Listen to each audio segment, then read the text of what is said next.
Done. All right, is everyone good? Yep. As far as I know. Shit, yeah. Well, where we left off,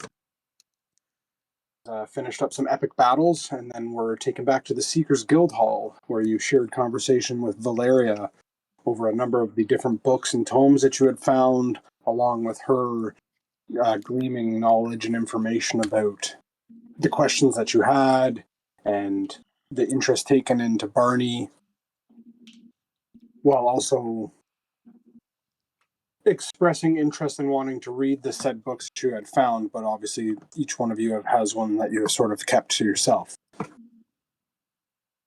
Some spent the night reading, some still were awake, others had went to bed and used their books as pillows, and in the night had visions. I believe, Altair, you had found the code word that unlocked the arcane lock on your book itself, which allowed you to gain access to it, which you do have in one of the handouts what that is. So if you wish to kind of go through it, and as you sort of study through it, you would discover that it's not so much like a textbook or something like that, but more or less a collective of notes, gatherings that were sort of compiled into this duotang, more or less. As well as Barney finding and being given a book by Valeria. You started to sit and study through that. Now, I don't believe Barney yet had gone to bed because you chose to stay up and read that book along with trying to get into your other one. Which is pretty much through RP and all that where we got to, and Mumbleman fell asleep. And then... Well, he slept in the chair, and then did get up, and we've moved into the room, but he was, right. Gonna be playing with his alchemy set, slash, I helped Altair, with that ingredient, The Desert Desire? yeah. Yes. To make Yes. the thing out of it, or to condense it or whatever, and then I Yep. would continue playing with my alchemy set too. Indeed. After I have my rest, I will wake up in the morning and continue to play with it. You also shared a little bit of knowledge with some of the acolytes before you were retired for the evening. Yes, I did.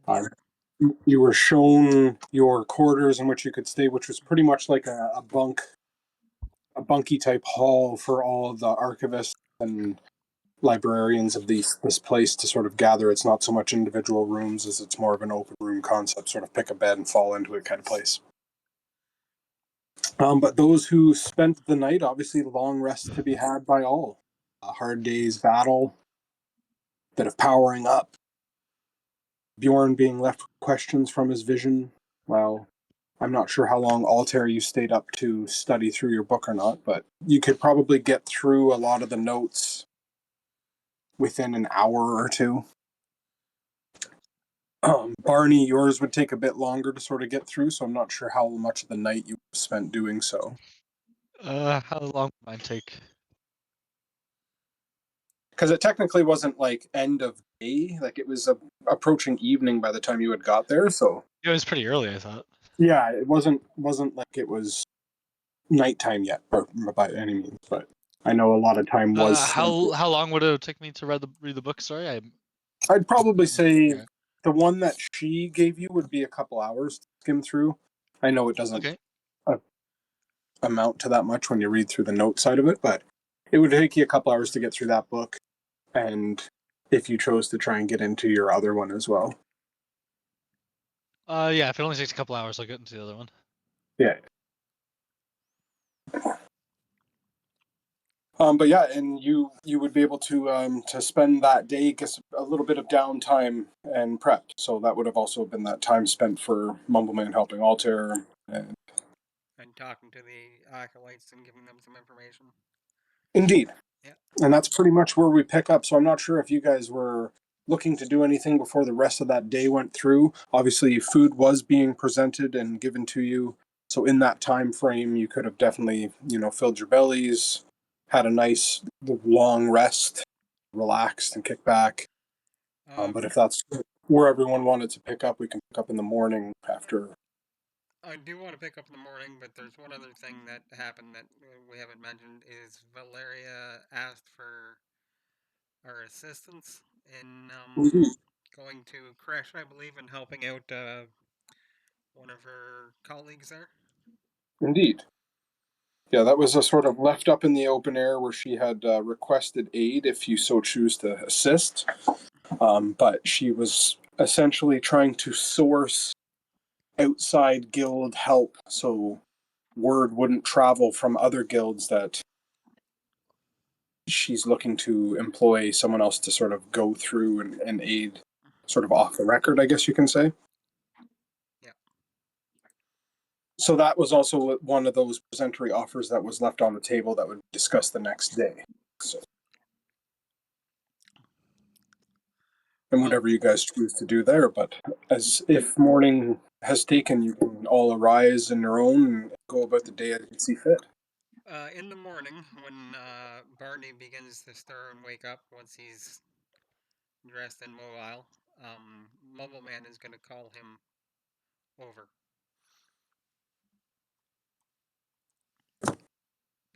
Barney, come here. Ugh. Can you like lower the pitch a little?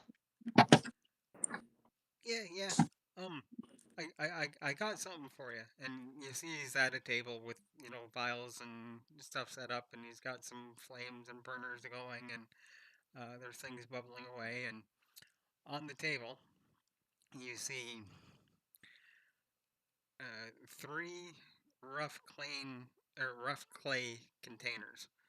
They almost look like turds. They're about the third of the size of a bowling pin, and they're a little bit bigger on the bottom than they are on the top, just like a bowling pin is. And he goes, "Look," and he goes to point at one of them, and there's three of them there. And he accidentally hits one that hits the other two, and they fall over and fall onto the floor. And you see him, Oh. you know, he picks them up and he's looking at them really, really intensely. He's like, "Which one is it? Oh no, which one is it?" And he examines each one real close and goes, "Yeah, that's got to be it. Yeah, yeah. The other two are acid, and that's the one I want to give him." And he holds out one of these clay uh, vials that he's made, basically a little flask, and it's 100% sealed all the way through. He's like, I want you to have this because we've been getting in a lot of fights, and you need to break the top off this and then drink what's inside real quick before the next fight starts.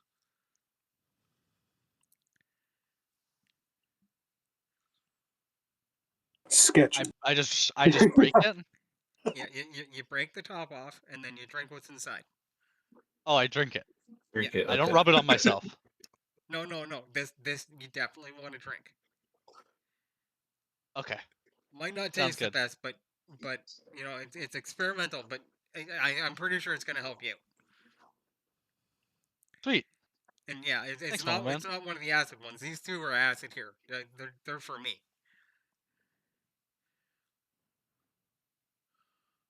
I look at the three matching containers. He must know. I tuck it in my pack. I put it in my bag. Okay. I was rubbing my temples when you were mumbling the thing with whether you didn't like when you were looking at them, so I Yeah. didn't realize. Um. So yeah, you have what is known as an experimental elixir. Okay.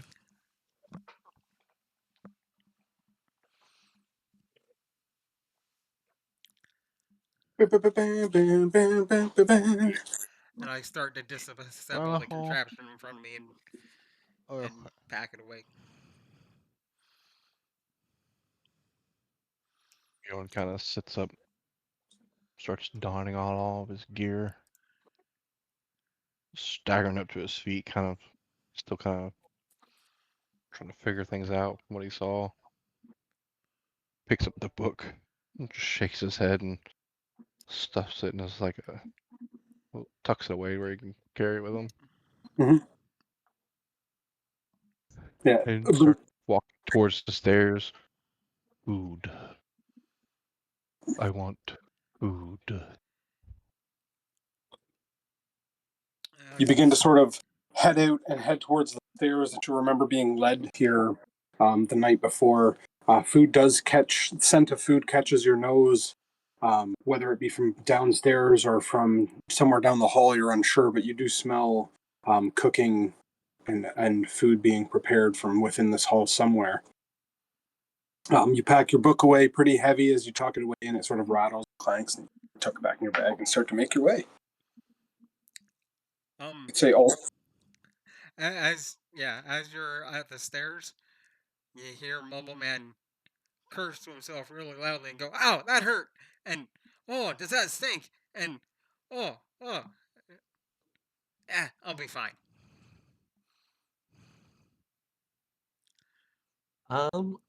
Do we know what the vials of Desert Desire do? They're a basic ingredient. It's one of the things that we can sell to the guilds. But I don't know if they have any sort of use. Like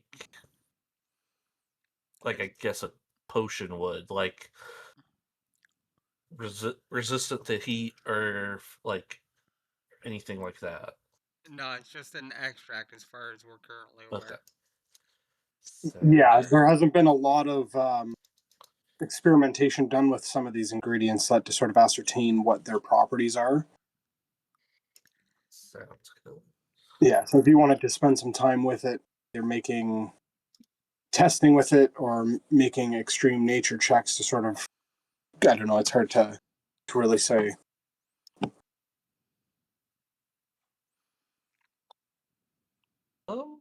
I won't at the moment. I could easily see myself somehow blowing my ass up. Um, if you were had the conversation uh, when Mumble Man was helping condense the Yeah. extract, he would tell you that it's an ingredient he uses in uh, making the healing salve, but it's just one of a few different ingredients he needs for it. I mean, I'd probably give it to him if you like express that you used it for stuff. Like He's got some of yeah. his own right now, but if you hang on to it, he might need it in the future. Okay. Okay.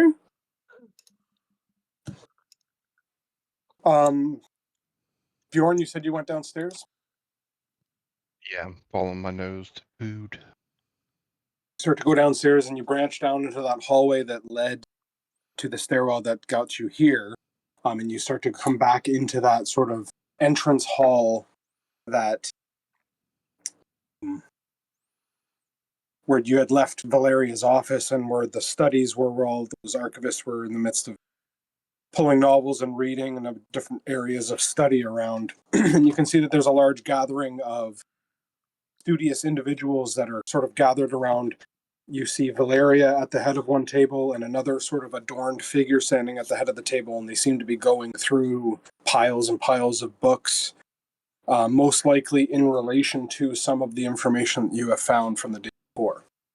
They don't really see you or hear you coming as you're sort of up one tier of level, but you can look down upon this large group of people that are sort of in the midst of either studying or experimenting on trying to get into some of these books.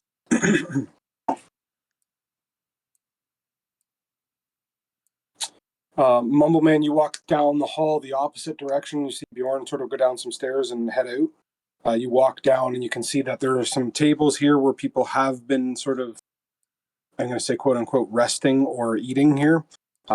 There's books and bags and satchels on the table. There's paper strewn out on some. There's bread on one side of the table here. And you can actually hear as you get closer into the room some snoring coming from around the corner, as probably more bedrooms are located down that way.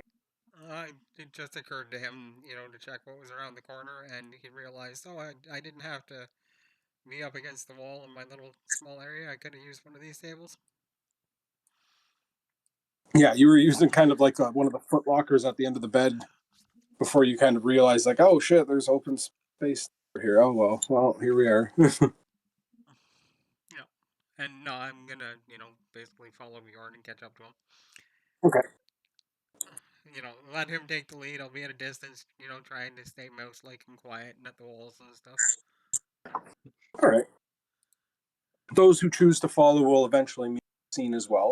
Obviously, if you want to let me know if you want to stay behind or do something different, we can go back. But that stairwell leads to this point here, and this is sort of that upper, I'm going to say like loft tier style to the library where there's lots of bookshelves around this point, but it goes down into that sort of central study area, and that's where you can see the figures studying all these different books and stuff, and they have a number of texts and documents out, most likely as references for what you've presented them and what was found the day before, other than the books that you had found and kept yourself. How high up is this? Probably about 15 feet, I would say. Okay, never mind. Uh, I'll walk around over to the stairs Okay. and And start going down the and trudging kind of of your footfall, yell and say, "Hello, Valeria." and you can see she sort of pokes up, more so like as soon as you started to walk to the sound of your footfalls on the, I'm going to say, platforms, is sort of like, oh, looks up, sees you walking, and as you say that out, she's like, oh, kind of gives you a wave, which then draws the attention of a number of the people and acolytes and archivists here studying. They sort of turn to see you all sort of start to approach. Ah, good morning, good morning. Um, she starts to walk over to you. She's like, I just have a number of people investigating some of the novels and books that you had found. A number of different people's of colleagues and reference points and all collaboration of minds. I get to study through some of this stuff and see if we can get into some of the texts that were mildewed and stuck together. Try to preserve some of the information from within. Oh, nice. By chance, where can I grab some breakfast? Oh, food most likely has been prepared upstairs. I'm not sure if you've seen that or not. I can quickly show you real quick. If you just want to follow me back up from whence you came. Okay. And she kind of brings you to the bottom of the stairs again, walks you up to the top of the stairs, and she points kind of down, retracing your steps back into that other part of that room where food and stuff has been prepared upstairs. She's like, it's all down there at the end of the hall. Just take what you can off the table. Around the side, there might be a primordial soup still on, or it's kind of just have at what you can see, and don't feel bad about eating more than your fill. I kind of reach out and like pat her on the back and say thank you. Of course, she kind of like not so much like winces from it, but like, oh, yeah, of course. Go up the stairs. Do they have drinks Kind of there? yell. There should be, yes, of course. Just have a look around. Don't be a stranger. Everything's accessible to all. Thank God. And I hustle behind Bjorn. And good morning to the rest. Morning. Moleman doesn't say anything, but he's just gonna start wandering, looking at books and stuff on the walls. But he doesn't And they actually. are loaded. This all the way around it. Most parts of the walls are just shelves, books, and even some of them are like sealed pieces that keep loose paper together and then cataloged. Yeah. But you can definitely start to, as you start to look through and read through some of them, it's like they are categorized, they are alphabetical. It is well kept in this vicinity, and you can see some of the people are over here, sort of staring at you. Looking at, it's like, is he gonna fucking touch it? Is he gonna touch it? Like, and then they kind of go back to what they're doing. Also, you can see all over the tables down here, there's a number of bags stacked up, satchels. There are vials and potions on display. Whether you're not sure what they're used for, but they most likely are being utilized by this group of people here. Okay. Barney and Bjorn, you head back upstairs and you find at the end of the hall what looks to be a small little mess hall with a kitchenette. That kitchenette has food prepared. There are some maybe overripe fruits and vegetables there, as well as several loaves of bread. There is a perpetual stew, and you can pretty quickly gather, like, oh yeah, there's some bowls and utensils. Yeah, okay. See, it's kind of just free for all up here. There's no one to serve other than you kind of, what would it be, like a continental type breakfast at a hotel. You kind of just walk up and have at what you want to have at. Um, you can see a number of personal belongings that have been strewn across tables where people might have been eating and studying at the same time and then have left it and gone to do something else. Barney, you notice immediately as you walk into one of the small sections of kitchenettes that there is. Um, you'd get to roughly that point there, Barney, and you could see, like, oh yeah, here's a bunch of stored food and some bottles of some stuff. Yeah, there is, and you kind of immediately clock a number of different bottles stacked up on shelves or on top of crates and things like that. Unsure of what some of the liquids are until you get closer, and you're like, oh yeah, that's elven wine. This is some lesser qualities. There's round bottom bottles, and then there's also like sealed casks and flasks of water, and a large basin, which most likely is pre-boiled water. But there are some pretty accessible here. But whether or not, I'll, uh, Barney walks in and he goes, "Oh, thank you, Yannick." And he grabs the elven wine and he's gonna start working on the cork. and you start to try and pull it out, and it's about 3 or 4 millimeters exposed before you realize you'll need a decorker to sort of get into it. And it takes you a second to sort of look around, and it's like, oh yeah, well, I don't see one in here. Before you sort of head out and you see one on the table. So a lot of the people here in their R&R or downtime enjoy some of the sauce, I guess. And as some of you get to this point too, you can see there is a number of people sleeping in different bunkies sort of across the way as well. But yes, Bjorn, you definitely see and have access to any kind of food you want: soup, breads, fruits and vegetables, as well as all things you followed. I grab a bowl and kind of go up to the soup and just use the bowl itself to scoop soup out Yeah. and grab and rip off a big chunk of bread and just drink the soup and eat the bread. Yeah, and it's pretty good. You can definitely tell it's one of those throw in your leftovers, just keep adding to the pot. And if it gets low, dump more in. Gets more low, you dump more in. So it's kind of this hodgepodge, I guess, of different ingredients. So as soon as you scoop into it, the broth pretty strong, definitely a meat-based broth. Then it's met with a number of different vegetables that have been cut up or thrown into it. So it's it's a decent, nice stew that you can pound back. Like 4 bowls. Yeah, you do. And it's a pretty large basin. I guess it's cauldron sized. The 4 bowls hardly puts a dent into it, especially if it's being provided for a number of people. Plus, there's no one really around to sort of guide you or tell you otherwise, so you kind of have your fill along with the rest that you all sort of gather. It's normal people bowls.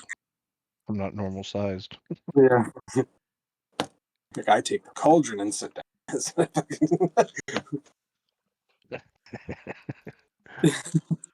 I thought about it. Alter, what are you doing? I guess I mean I just not the biggest fan of soup, so I just grabbed the closest solid food and Okay, yeah, there's probably definitely breads, fruits, and veggies that would be most likely. probably grab a piece of bread and some like a, a like an orange shaped fruit of some sort, and yeah, just go sit somewhere and eat. Yeah, for sure. And yeah, these are pretty much like picnic bench style, like long tables. Kind of could have at wherever you want. You hear a bit of coughing coming from the back, or might be waiting or tossing and turning. You're unsure, but you hear a bit of, I'm going to say, boisterous laughter coming from downstairs, or overjoyed sense. Laughter. Mumbleman, you can definitely hear as you're sort of down there studying through books. I moved over to the table. You said there are potions and vials and stuff, so he's like kid in a candy store, just Okay, fascinated, picking things up, examining them in the light, checking consistency, uncorking stuff, smelling it, putting it back. He's not taking or using anything. He's just determining what everything is and for sure. So zoned as out. you start to walk up, sort of approach. Valeria also goes back to sort of overseeing what they're all doing here. You can see one more adorned figure, man standing sort of front and center, who seems to be showing a lot of these archivists the basic introductions to spellcrafting. So he's using some of his, I guess, arcane knowledge to cast a spell on some of these books, especially one that was given that was locked, and it releases the arcane lock on the book, and they're all like, "Oh, okay, yeah." And he's like, "Yeah, if you just do it like that, and if you study hard long enough, you read through transmutation journals and all these things, you can really gather and open these things yourselves once you are able to expand your knowledge and ascertain the different fields." And he starts going off on all these different wizard tangents and people are like, okay, well, and it's like, well, how would I get into this book if it was like, it's like, well, you got to, and you sort of sneak up in that midst, and you can see a number of different gathered pouches and satchels, and you're sort of over the top of it. And as you approach the one table that you get to, you can see that there is like an alchemy sort of kit laid out. And they've been in the midst of either making their own potions or something. And one potion you walk up to and sort of pop the cork, smell or whatever, pungent. A bit unfamiliar as far as scent, so it kind of piques your interest. It has this grayish, not metallic, but sort of opaque liquid in it, shiny. Can I use And, the partially assembled kit there and try and determine what the potion actually is? uh, yes. Give. How do I make you roll for that? You mean intelligence check? With a bonus for the alchemy set? I would say with your proficiency as well. Yes. Okay, hang on a second. I lost it. Where'd it go? Oh, Ran there it away. is. Too many tabs and windows open. Uh, so, wow, that was a horrible, horrible roll. 9. Okay, so you start to look through it, and you're like, I'm not familiar with this coloration. That makes you even more curious, and you start to fiddle through some of it. You can see two of them sort of turn back, and you're like, "Hey, what are you doing, man? Like, hey, set that stuff down. We need that. Boost us for a second." And he's like, "Hey, I don't know what you're doing there, sir. Please just put that down. That was made specially for the research purposes that we're doing here. I can tell you a bit about it if you wish to know what it is, but if you could please just set that back down. I'm going to need that for my boost later to really get through some of these novels, please." I wasn't gonna do no harm. It's just a little bit of a potion. Just trying to figure it out a little bit. It's how you It's learn, okay, don't you Lex. know? You gotta play with stuff. It's okay, Lex. He's part of one of our groups. He's a guest here. He means no harm. At least I don't believe so. Oh, I okay. might even My know what I'm apologies. doing on a good day. Essentially, that what that potion does is it bolsters your knowledge, at least for the moment. It makes your mind sharper as you're able to take in more information I while we immediately study. put it down. I'm like, who wants that? That's not useful at all. It's useful in some practices if you are looking to retain some of the knowledge and decipher some of the text that is before us. But that is pretty much all it does. It is a temporary effect. Please. And I move over here and start picking and poking at other bottles and potions. Okay, you can see that there's bottles of or flasks of water. There's a couple bottles of wine out here. Yep. Just other things like that. Number of stacks of books all over the place. The books I Um, leave alone, but anything that's got in a bottle or vial, flask, whatever, it's yeah. it's like a fidget toy to me. Okay. Yeah, you can see that this is a lot of just provisions mainly. Okay. Um, and besides that, but you can see that vial that's there, and you see another sort of larger one across the table that's much similar in its nature. Anyways, I digress. Sorry about this. Continue with what we're doing. Preserve some of these texts if we get to this and be. if we used steam or any form of water, maybe submerge the book to help the pages not rip and separate when we try to open them. And you can see he's in really trying to preserve some of these found tomes that you had presented to them. So we'll cut back to everyone eating upstairs. Yep. Bjorn's walking back down now. He's Okay. filled his belly. Yeah, it takes you a little bit, roughly 15, 20 minutes of eating before you head back down. And you can see as you sort of reach that railing and banister again, Mumbleman's at the end of the one table sort of rifling through and looking through bottles and stuff. You can see there's some sort of, presentory session going on here. But Valeria sort of clocks you all sort of walking down again. Mama man. What are you doing, little man? The fascinating stuff this is. It's just, they leave this stuff out, and I hadn't seen it before, and I'm, the water and the wine, who really cares? But, that potion, not for me, but I hadn't seen it before, so I was just trying to figure it out, and then they start yelling at me and stuff. That's why I don't like people. Potion. This one. And I go and pick it up. Good morning. See that Like, you have gotten walked down? Yes. Very good. What's that potion do that he's playing with? I believe Lax said that it is something that it helps you retain information or something, and helps them think, and they don't actually use the brains around here. Okay. Is it All right. expensive? I would imagine its components are difficult to acquire, but I know it is a rather useful component, useful substance for using to bolster his intellectual ability for a brief time. For those that don't have their wits about them. Sorry, what'd you say? It's for those that don't have their wits about them. It's that, or for those who wish to expand their mind further beyond their normal limit. Oh, I have some mushrooms for that. Oh dear. Okay, sorry. Also, I need to. I believe it was Bjorn, Altair, and Mumbleman. Yes. From the other day when you failed your Constitution saves from that battle. You feel a little bit of a head cold when you wake up. Sorry, you just kind of reminded me.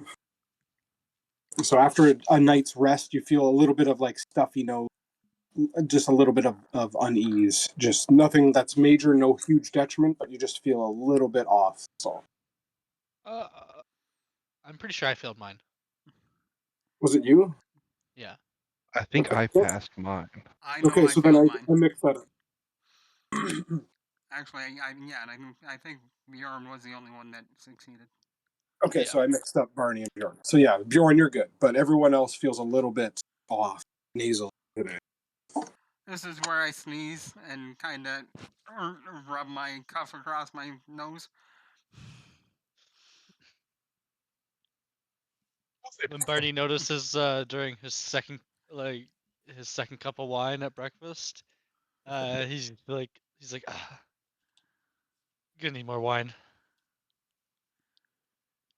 That's all I'll make of it right now. Sorry, I just remembered that as soon as you said that. I was like, yes, right. Been one day, 2-3 weeks ago. Bjorn, notice anything different about that alchemy kit? It's cleaner and more organized, I guess you could say. Besides that, It's not it has a lot of. mine's better. Yeah, yours is more personal. Look at this stuff. It's all labeled. Who wants that? Yeah, and that's the difference too. It's like things are labeled, things have their sockets in place. It's not an old set of Alembic holders. It's like a shiny set. There's pre-marked containers that says drink or rub or external use only. And yes. Bjorn feels attacked. Bjorn,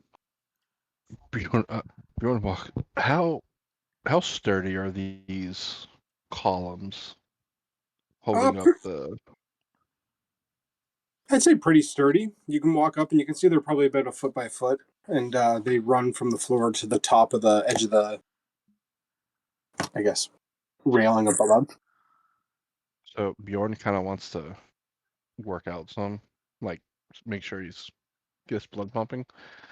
So he Okay. kind of wants to like vault up off the column just a little bit to grab the next floor up and start doing some pull-ups. Okay. What you can definitely do. There's a little bit of I'm going to say wood flex to it, and it kind of cracks a little bit just under the weight. But you kind of have to hop up, being a 15-foot. You kind of run. I'm not going to say run, but you kind of standing jump up and catch the ledge, and you begin to start to do some pull-ups. And you can see Valeria has a bit of a hawked glance in your direction, like okay, morning routines. Hey, everyone's different, I guess. But and Mumble Man's waving a potion around, and I mean, I gotta stay fit. I gotta stay frosty. Barney will have finally come downstairs at this point, and he'll see like the chaos that they have going on, and he's just gonna go. All you see is Bjorn's head come up over the rail and go back down. Come up over the rail. Hi, and go back down. Back over the rail. I see Mumble Man just like crazily going around to the table, smelling everything, and I'm like, oh boy. And I just keep going down the stairs to that all the way down. Or I go back to. Actually, I'm gonna go back to what's her name's room. Okay, yeah, that's And just full sit work. there quietly. It's too loud. All this chaos, like I'm just like, this is too much. I need quiet. And I'm gonna go sit in that chair again. Okay. So yeah, you walk down the hall, you'd be down here a little bit, and then you would re-find that place where you were yesterday, which is away from everyone else, sort of, for a time being. And Alter, you joined everybody out here too? Yes. I'm Okay. actually just like I start at the left side stairs and work my way around just looking at the books and the pictures and Yeah. Yeah, there's a number of displays, and tapestries, and definitely a large archive of books and tomes here. But again, another display of several people studying some of the books in the center of the room, being led by somebody. But you can see Valeria's in the midst of was talking to Bjorn, and then I was talking to Momo Man, whose attention's been diverted otherwhere. And she sees you approach and sees Barney sort of leave, and is like, okay.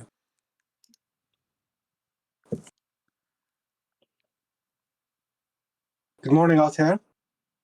good morning. How are you today? I'm well, thank you. How are you? Pretty good. A little bit of a cold, but Oh, nothing too bad. sorry to hear that. I had a night's rest and recovery. I feel pretty good compared, especially from yesterday. But the day is anew. I'm sure there's lots of work to be done. Kind of debriefing and going over and overseeing some of the studies that are doing here. I had a colleague come in to start to study through some of the books that you were able to provide and find for us, which is good. Yes. Not to push the subject so early, but I'm not sure if you're looking to wrangle the rest of everyone here with some of the presentory offerings that I spoke of yesterday. Tidbit of news that I can relay to you is during some of your other friend Goose's recompense, he wished to have greater restoration cast upon him. We granted the components for him for that because he was sought payment in gold, but he thought this might be better. So he has taken some time to find another temple in town to have that performed. So I don't know if he's coming back or where you're going to meet up with him, but he has left for the time being. Yeah, that's good to know. We didn't see him this morning, so Yes, I think he was figured pretty eager to have that done, but I'm not sure. It's been quite a while since he has left, and I haven't seen him since the previous night. So I just thought I'd pass that little bit of information on to you before you all go about your day. Another Can Bjorn pressing... hear this? Yeah, you can, definitely. So he chuckles. Did the rabbit end up in the stew?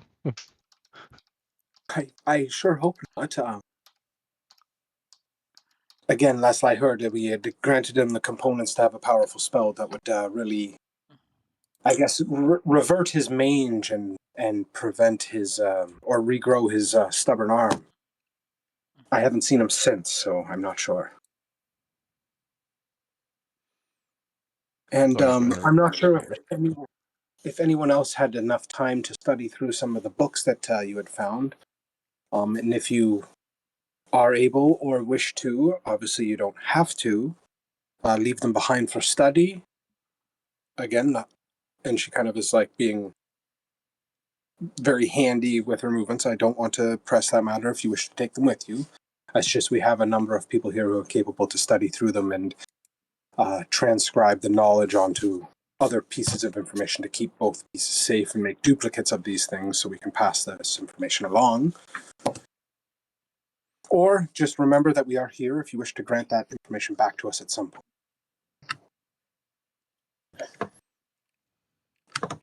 I remember. I wasn't able to open my book, was I? I don't think you tried. I think I you couldn't. I think you just went to bed on it. yeah, I think you just fell asleep on it. No, No, I that think was I tried to tell it to open or something, and Oh, Oh that's right. yeah. So you said, "Oh, giant. yeah." It did not respond to that. That's okay. So you did try. Okay. Well, see, I thought I spoke in giant and said open. And it was like, nope. I do remember that now. But yes, that did not respond to such.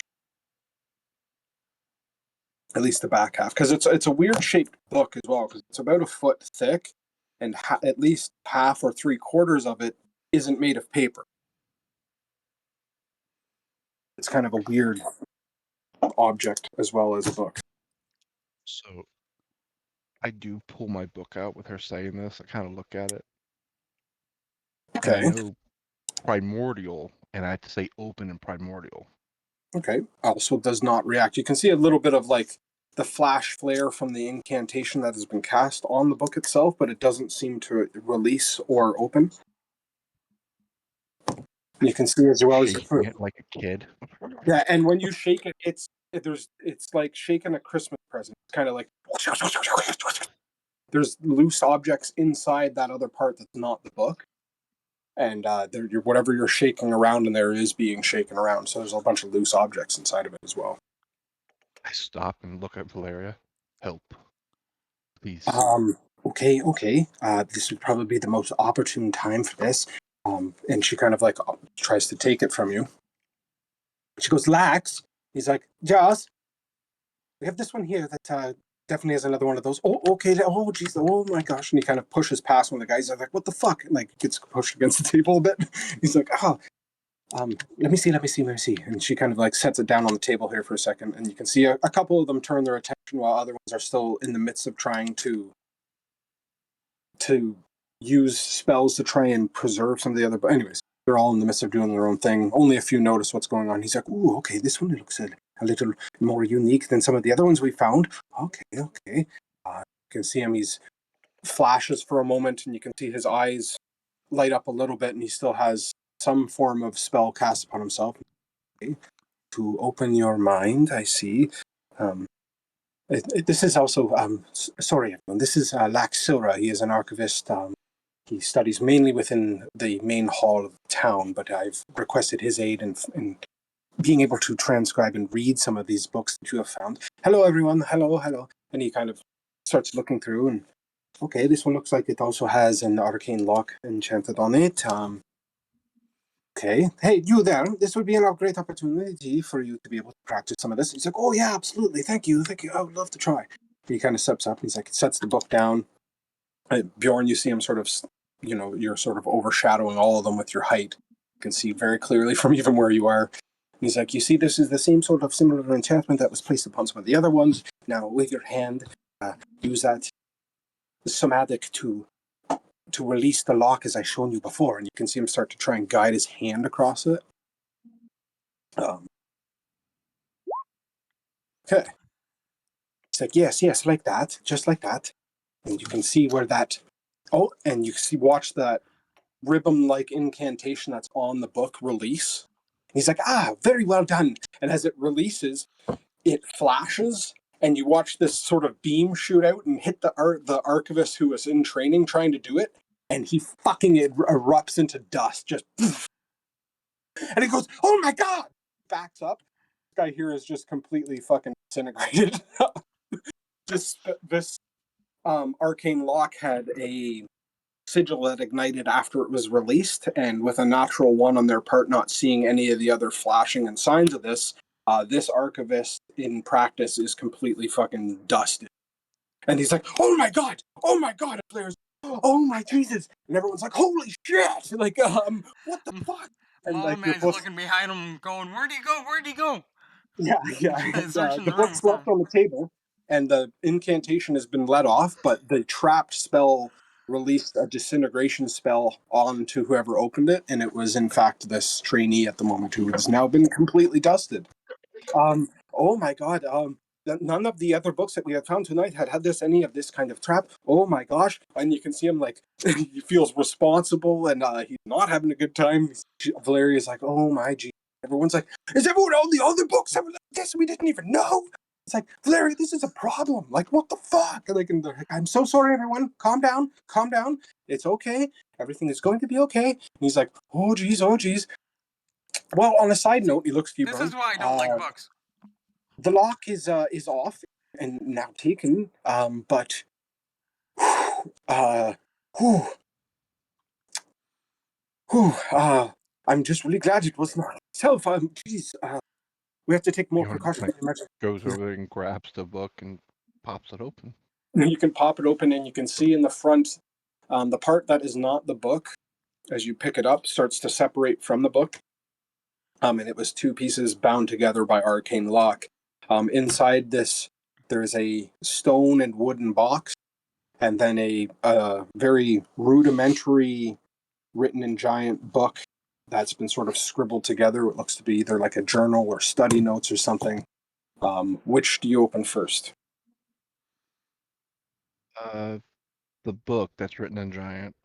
Okay, the book is written in giant. You pick it up and you open it up, and it is really old scrawling. The paper is very old, but it's been preserved by this spell. But you can see as you start to go through and it starts to talk about runes, you pick, okay, this is this. And it's talking about essentially how to scribe runes and the difference between um, like elven based runes of old, then you have giant based runes, and then you have like primordial based runes. So there's a comparison. And this is just an immediate flipping. You'll have to spend some time to actually study through the book. But at first glance, you start to see like, okay, this is instructions and procedures on how to. Okay, it looks like yeah, I can make an elven rune. Okay, yeah. This is how to make runes. But you'll have to spend either like a bit of a short rest or some time to actually study through to get to gather all the information from it. But at a quick glance, you see it's a bit of a journal/instruction guide on runes.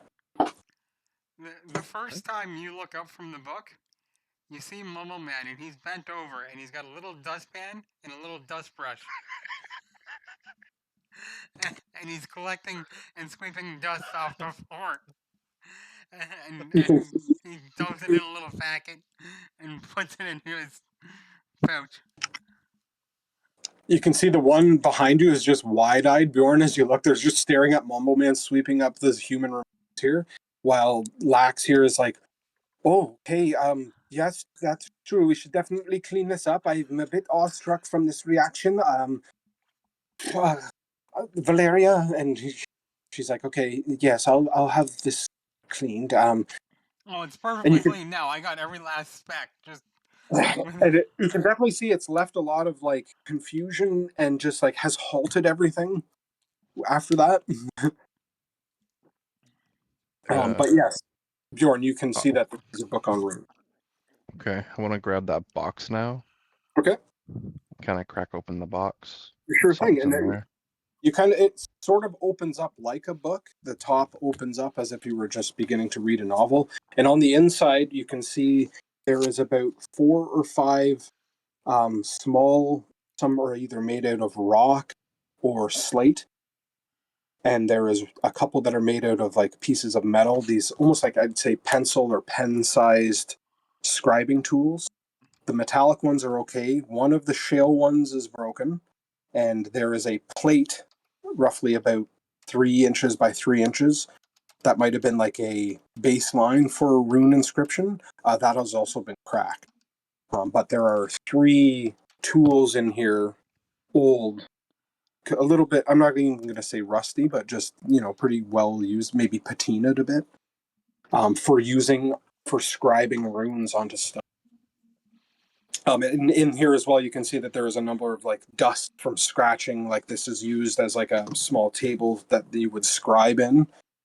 And whoever this belonged to before has scribing tools on the inside. So essentially you have a little bit more tools to your own rune carving kits now besides daggers and whatever you chose to use before for more precision based. And as you can sort of reference that book again, the elven runes seem to be a lot more precise versus like the giant based, what would be, I guess, I don't want to say rudimentary design, but the more primal based runes that the giants bear, the elven ones seem to have a lot more precision to them. Okay. But it is essentially a rune carver's kit with a bit more of an artisan based tool to it. Okay. And But the the last arcane thing in lock, there. the arcane lock has been disenchanted, therefore it's not, the 2 pieces aren't bound together anymore, and the book is just kind of free. Like nothing is I'm not going to say protected anymore, but this old text has been exposed.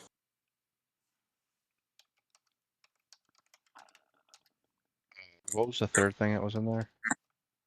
There is 2 metallic tools. There would have been 2 shale tools to use, but one of them's broken. Then there is a platelet, which is like the base for carving a rune into, has been broken as well, just either from shaking it or from wherever the damage it might have sustained prior. And then it's inside. The box. Yeah, and then the box itself is used to scribe into and keep all this stuff sort of together. Put it back in the box. What was the third tool inside the book? There was 2 Is it- metallic scribing tools for like precision No. based. Inside the book itself, I put the tools back in the box and closed it. So I Oh, had okay. the book and box. And that's it. Okay. Yeah. There was bound together by like an arcane enchantment that looked like ribbon to kind of bind the 2 together. But that's when the enchantment was released and the spell was released, sort of killing one of those archivists. It separated the 2 that was bound together. Take that book and the toolkit and put it in my bag. And Absolutely. can I start rifling through the rest of the book? Sure, you I'll can. turn if there's anything else in there that I can read or recognize. Sure. There is translations from Giant to a language that you do not speak. And you can see whoever had this in themselves, this is sort of like a study journal that looks like they were translating Giant and Primordial into a different language. And then the things that you can read that are in Giant are like, this is a list of some of the, I guess, I'm not going to say Jotun, but like giant-based runes, and saying this is a comparison, this is how this is created, this is what this rune will do if scribed in this way, and then it shows like a small little drawing of a rune that, you've seen a couple different runes if you scribe some of them on yourself now, but whoever was doing this was doing research on giant runes, and then their own sort of, you flip a couple more pages and you can see it's all in a foreign language, but the precision of some of the other runes that you see are like, okay, I sort of half get that. Like that's familiar to me until it reaches this part, and you're like, that doesn't make any sense. What would that do? So, it's obviously a bit of study is going to be involved. Okay. I Looks like kind of someone's comparison notes and then the expansion of what they're trying to do to it themselves and then translate. And I kind of look back and say, I'm sorry about your person. Valeria's like, it's okay. It wasn't an expectation that we seen. Has me a bit curious about some of the others, but one of the ones that we unlocked today did not do that at all. It just sort of released. We have to transcribe most of that over before you had awoken this morning. But yes, a lot of everyone, and it's okay. I mean, these things happen. Poor soul, though, but I just we'll get through it. You can see there's a couple that have left, archivists that have chose to leave. Lax is over here looking at the window now, just sort of like either like reflecting on what happened or like, oh fuck, like I just kind of got someone killed trying to show them how to do this, and like, while one guy still here is just diligently working away at trying to soak and peel pages apart from one another that have been stuck together for a year. But thank you for that. We'll definitely pass that along to Lax. Take the main book and kind of hand it to Valeria and say, y'all can scribe this if you want. But eventually I'd want it back to try to read. Of But course, of course.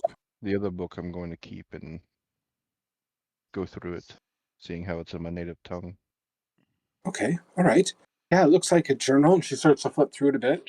Okay, it's in Elvish.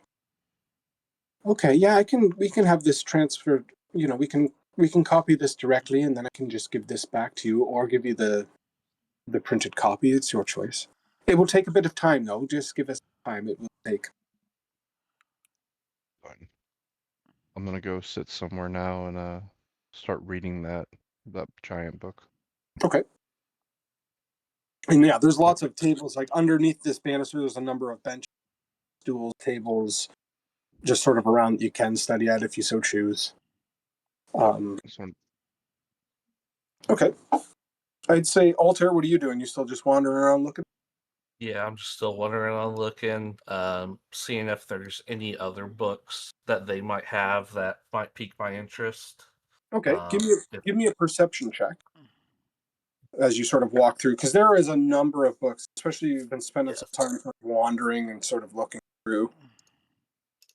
14, not bad. You sort of remember a little bit as you've been killing time in here where Valeria had gone and gathered books for you from the night before. You eventually reach that spot, and you can see that there's one catches your eyes about nodes. There's one about cosmos and the alignment of stars. Reference guides and study material on the relevance of soul and yonics. And you're like, okay, I'm kind of getting close to my vicinity, what I'm after here. But I'd say with a 14, the one you notice the most is like a book on nodes. And you sort of like, okay, and you kind of pull that out for a second. And as you kind of open it up to the appendix of it on the inside, you can see like Dragon Node, Archer Node, Chalice Node, Woe Node. You're like, oh shit, okay, I know this, and like sort of that book potential.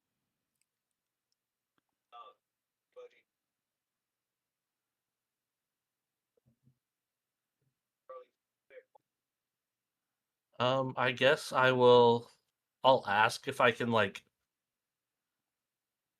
pull any of these books like a book at a time and just stand there and look through them for a second before just I want to ask before just pulling them out. Yeah, of course. I appreciate you asking. That is very kind of you. But again, you have free reign to sort of do Okay. and study any of these as you want. If you don't remember where they go, you can just give them to an archivist and they will find the place for you.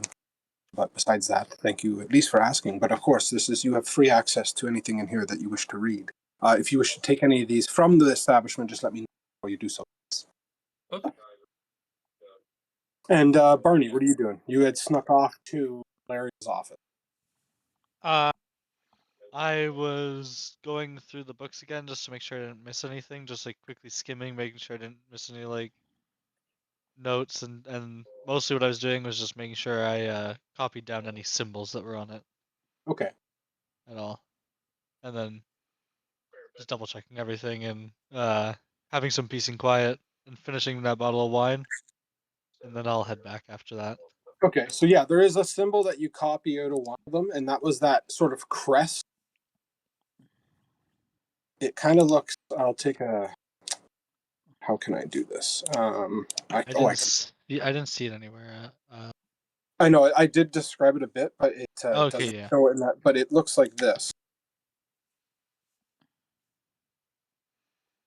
So that's something that you scribe down, that symbol that you had seen inside one of those books. You're like, okay, yeah. That's so that is what you.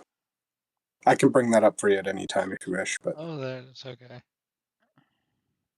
Where did you bring that up? Are the rest of us supposed to see it too, or no? It's up the stairs, I think. If you can't see Oh, it okay. Hang on a second. I gotta zoom over out top for of a me. bit. well, I mean, like I know I had to it's look for something it. I that was like, Bernie, I couldn't find it for a minute. Okay, yeah. it's something Bernie has seen. It's not something Yeah. everyone else has seen. I don't mind that you see it. It's not necessarily relevant. It's just that's the symbol that Bernie would see that they scribe down. Well, I'm also trying to get it for him on the video so he can reference that. Oh, I see. Yes, gotcha. Into snippet tool, actually. There we go. Bam.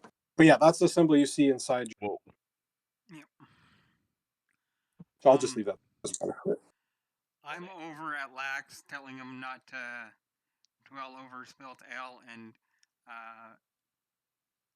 you need to break a few pitchers before you get the experiment right. And you know, these things happen, and you know, I hope he didn't have any family. And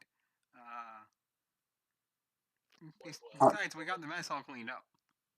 As far as I know, they Oh. were a single individual that came here to study on their own, but I do bear a bit of the responsibility as I am the one teaching all of these ones to expand themselves. I feel a bit responsible for the loss of them. Sal I was an aspiring youth, but these things happen. I was not aware of its, I guess, deterrence from its belongings on the inside. Yep. I guess part of me was a bit excited to get into it without studying through it first fully. I was careless, and it cost me a bit of my pride today. Nah, it's just a bit of bad luck, and you know, better him than you. I suppose I don't take the loss of someone that I was teaching so lightly as just to brush them off in the way like they were nothing. So I do appreciate your kindness in trying to Yeah. confide in me in this moment, but I will say that the loss of an aspiring youth like that is not something that I'm going to take lightly. Mumble Man is trying, but saying all the wrong things. Yeah, no, Holy shit, I do not want this guy anywhere near me in a tragedy.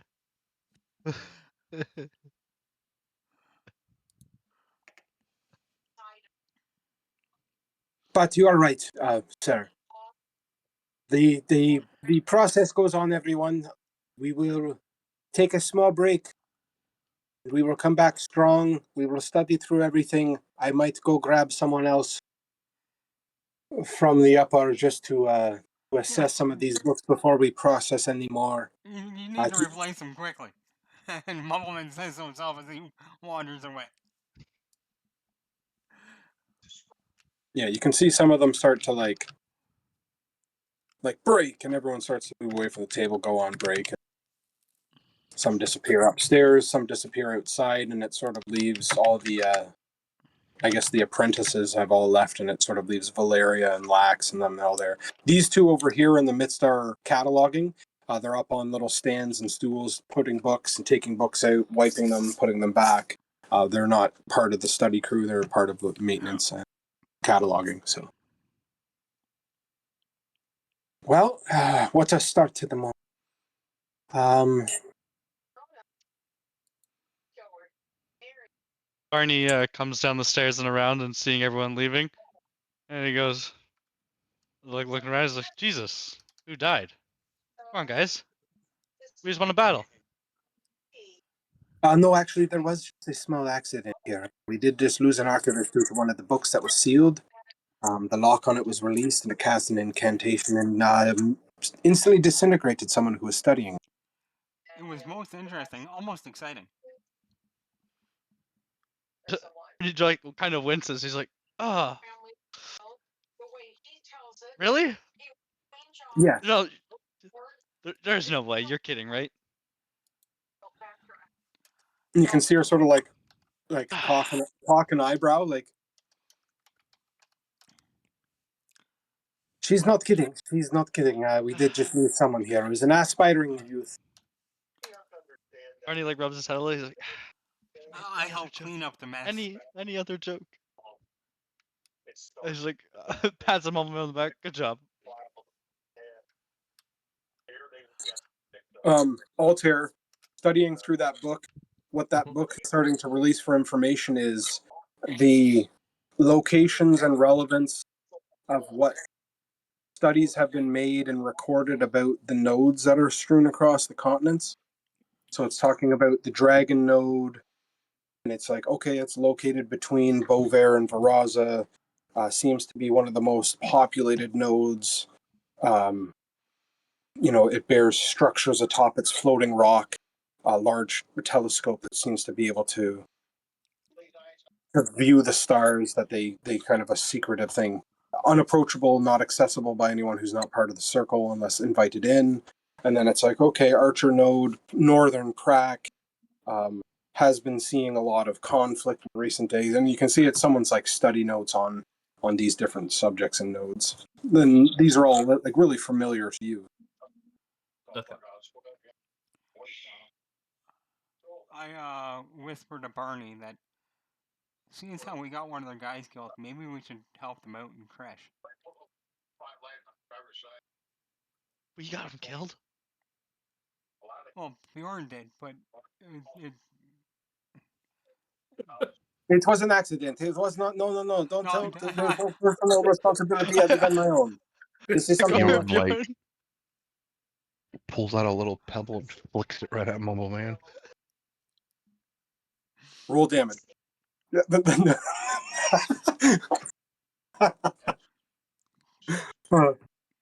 um.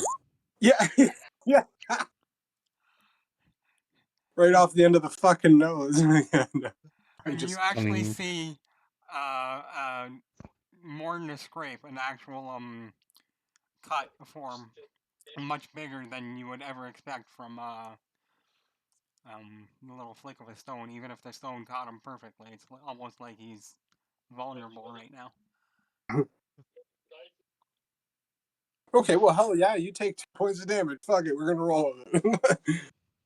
But you can see the one, someone you haven't been introduced to yet. Barney is like, no. It was actually technically my fault for imploring them to step up and use some of the information that I was teaching them. I should have been more careful before just blatantly handing them something so precious and ancient. Don't feel responsible. I don't want anyone else but myself to feel responsible for my students and what they say. Well, better them than you, right? That's what I said. I know. Dude, I always feel like we're on the same page. I guess. I guess I would not. You're right. I would not want to be the one hit by such an incantation, disintegrating dust on the floor. But I feel again responsible. I hands up, like walks back again and starts to look out. Sorry, he's but again, I wasn't going to push the matter so early. I was going to give you time again before you had any sort of considerations from what we had spoke about the day before. If you are interested in taking the job, I can fill you in a lot more with what I know about Kresh and what Ruben was trying to do there. Bjorn like leans his head back and goes, I'm okay with helping.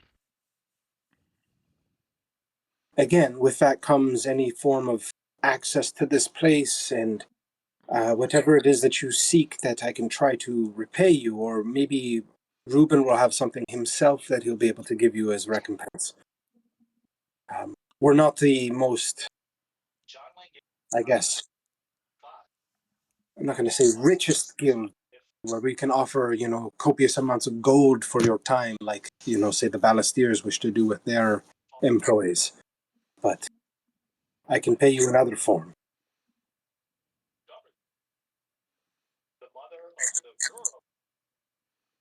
Bjorn shrugs. Okay. It's up to everyone I'm else if also they down. want to go too. Yeah. Yeah. What say Yeah. you up there, shiny dragon?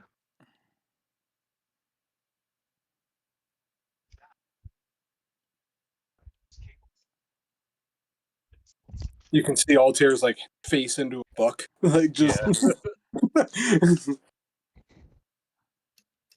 Okay, well, it's exciting to hear potential here. So, do you wish to be sort of briefed on what I know? Bjorn Sounds closes like a his good book and idea. tucks it away. So he stands up.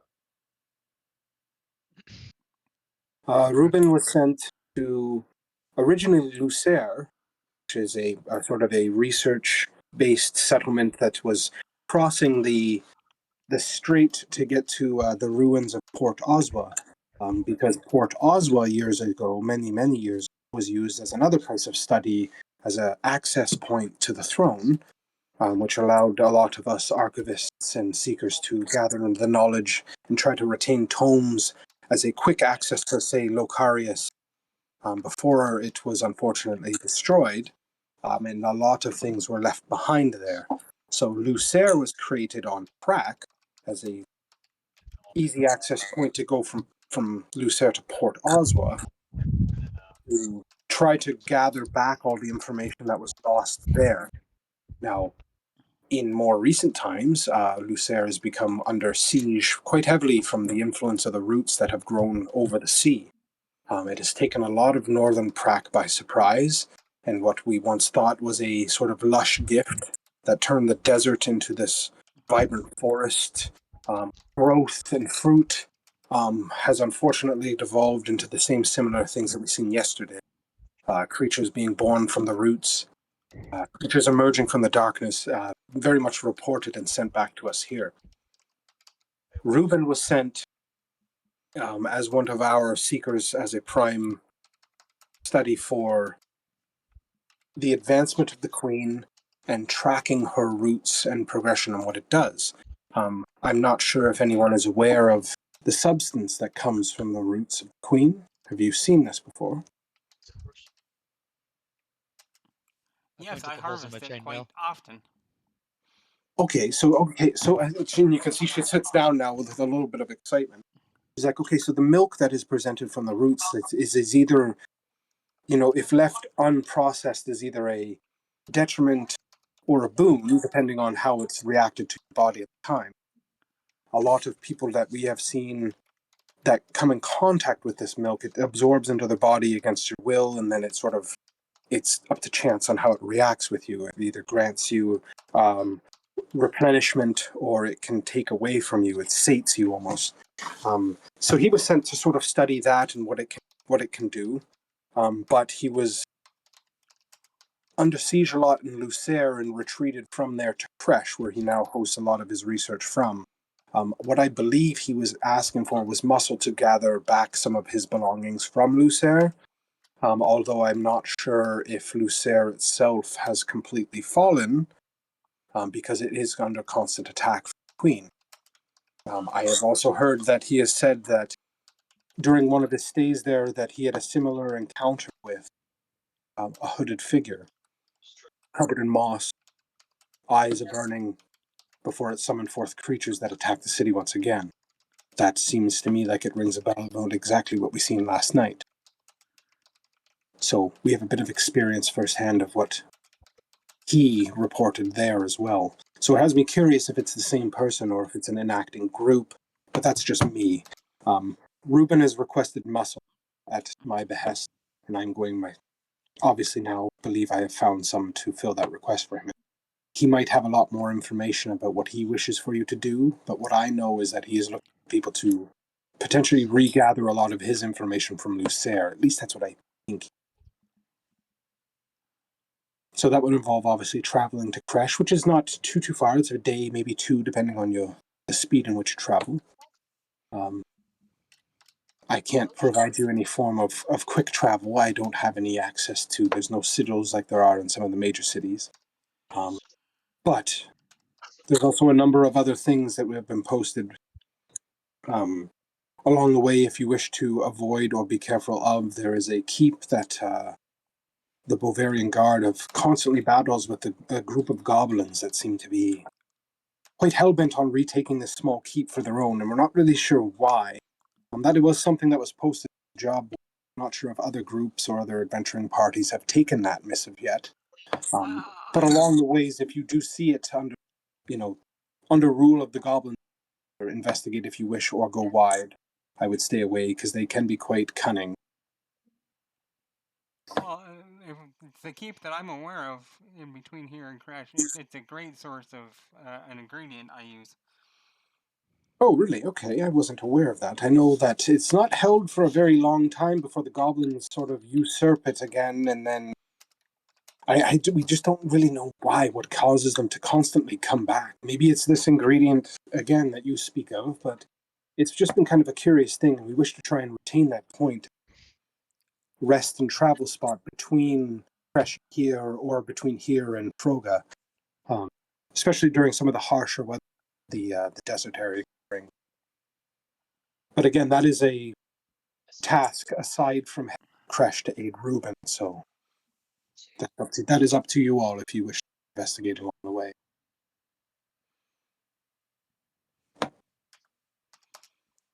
Besides that, that's all I know in regards to what Reuben. Again, speak with him yourselves if you so choose, and he will inform you more about what he's after or what he needs to do or what else he needs to aid his research or get it back. And we can continue to do hours here, studying through all these books that we found the other day, and help Lax get through his glum state. But precautionary measures will be taken from this point forth. So that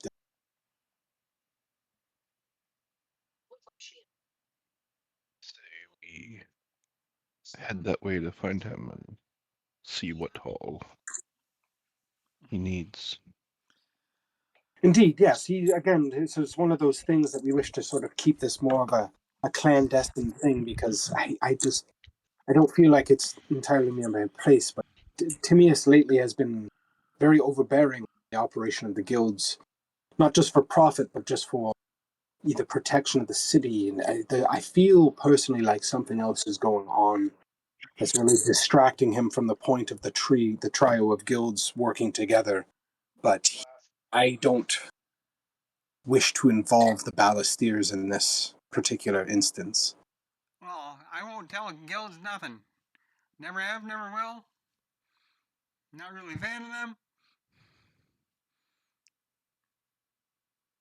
Again, that They have is no completely your opinion, so that's They completely up always to you. send people to harass me, and I just don't like that. And they always, just moss root potion, moss root potion. It's annoying. And when It you is, annoy and me, I quit it's dealing with you.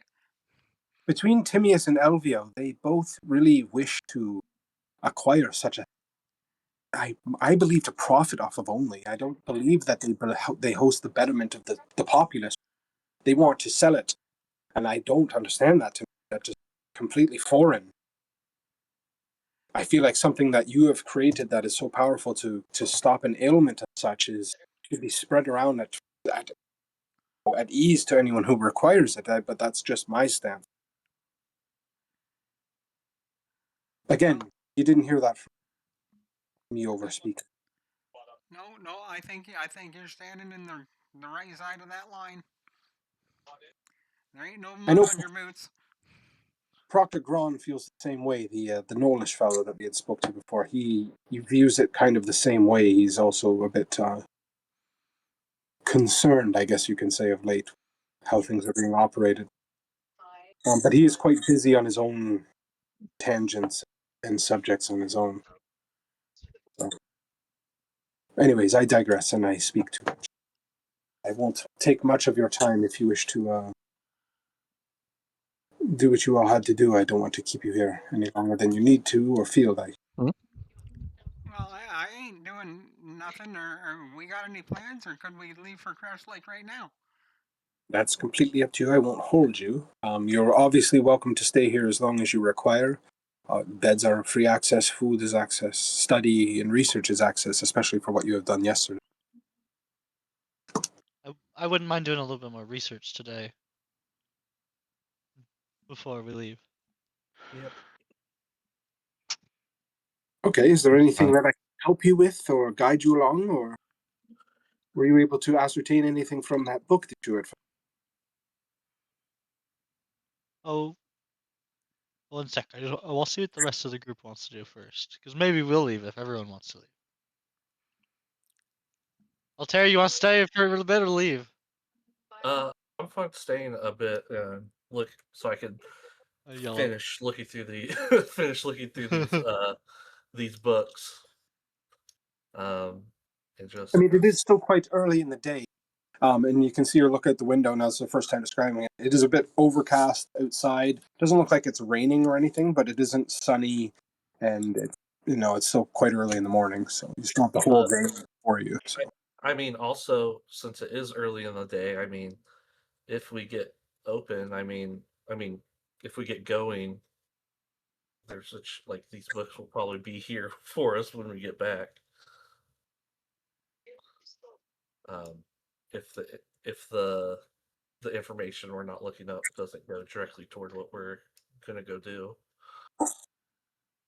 I need to learn some things that I think could help us before we go. Okay. Personally. Sounds good to me. Well, I can leave you all for your studies, as I do also have a bunch of other matters I need to tend to as well. You have obviously access to this hall in the town itself, so please, if you have any more questions for me, I can go about my own business for a while as you all sort of do your own thing. Okay. Okay. Okay, well, I'll I'm take just I'll whenever everyone else is ready. Till I'll then, I'm gonna go back to reading my book. I'll follow Vatera for a minute and I'll talk to her while we walk. Okay. You can see Uh, her. She grabs one of these satchels. I was looking for a book on if you had Okay. any books on paladin spells, really. Because I remember my teacher could always do spells and magic and stuff, and I can do a little bit of stuff, but I didn't really Okay. care to study ahead. Um. Okay, so you're looking for arcane Now I spells know with what arcane teach radiance. means. Does this mean you're more or less interested in learning what Umbrian potential is, or is this something that you're more a general Yeah, idea? no, I think I would. I was very interested. I stayed up pretty late last night and I read all those books. Oh, And I that's interesting. got my notes and everything. They're all left in your office, Oh, wow. ready to Okay. Well, go. then, yes. Okay. Well, I was taking this. I was actually about to head there. So if you would just follow me, we can converse about that subject. Absolutely. Um, Being a follower of Soul, I was able to educate myself on my pilgrimage of sort of similar things, spells of divine nature, as opposed to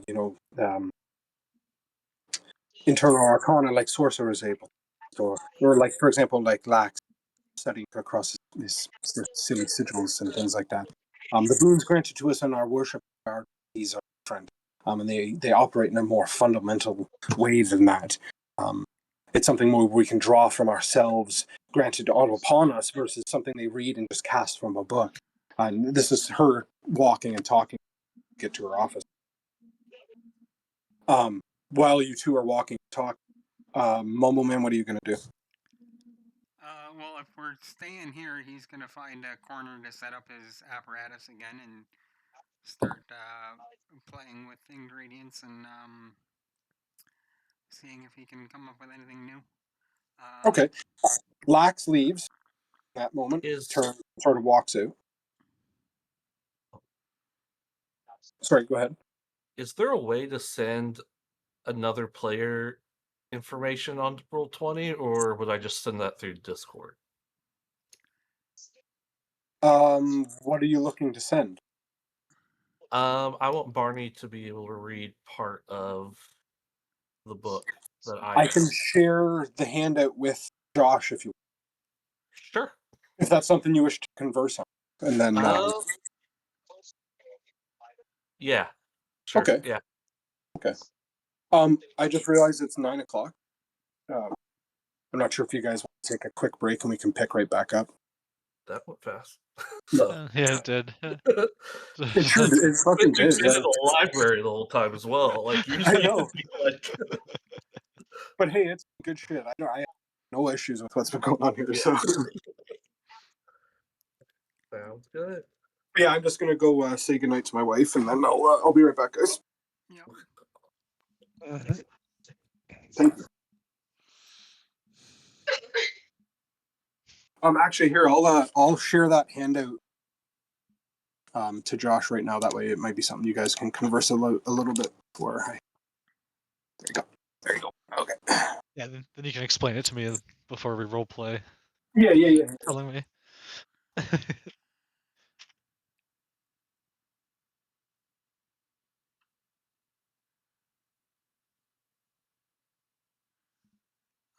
Josh, I think you need to give Cody a little bit of a more direct heads up on what you're trying to accomplish, which I think, from my perspective, is you just want access to some of your level up type spell stuff. Yeah, I'm trying to role play it. Like Yeah, I want no, to and I like my understand character. that. I'm Yeah, role playing my character doesn't know it, so that's how he's gonna yeah, ask because but he's got no I don't fucking think clue. Cody is making that He's just connection like, where oh, I am. And so I think he's trying to figure out what you're trying to get access to. that's fair. I'll ask him. I thought he was just role playing that the character, like that she was like trying to figure it out. No, But I that's think fair. he's drawn a blank entirely.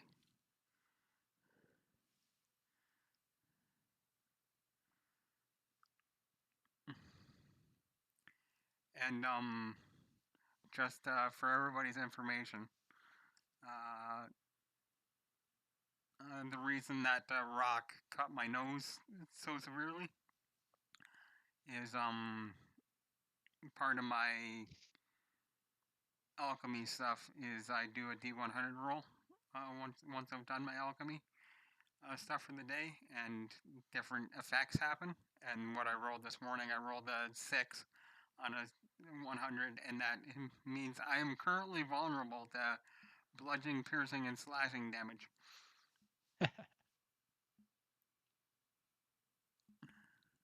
I didn't know that. No, you're not Trying, supposed to know. trying to Just throw a little trouble. yeah, no. I mean, and I want you to continue with the roleplay and stuff. Um, and that just happened to be what I rolled for today. So, but I also want you guys to have an idea what's going on, because some of those effects might end up affecting you guys too.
Yeah, James, are you here? Yep.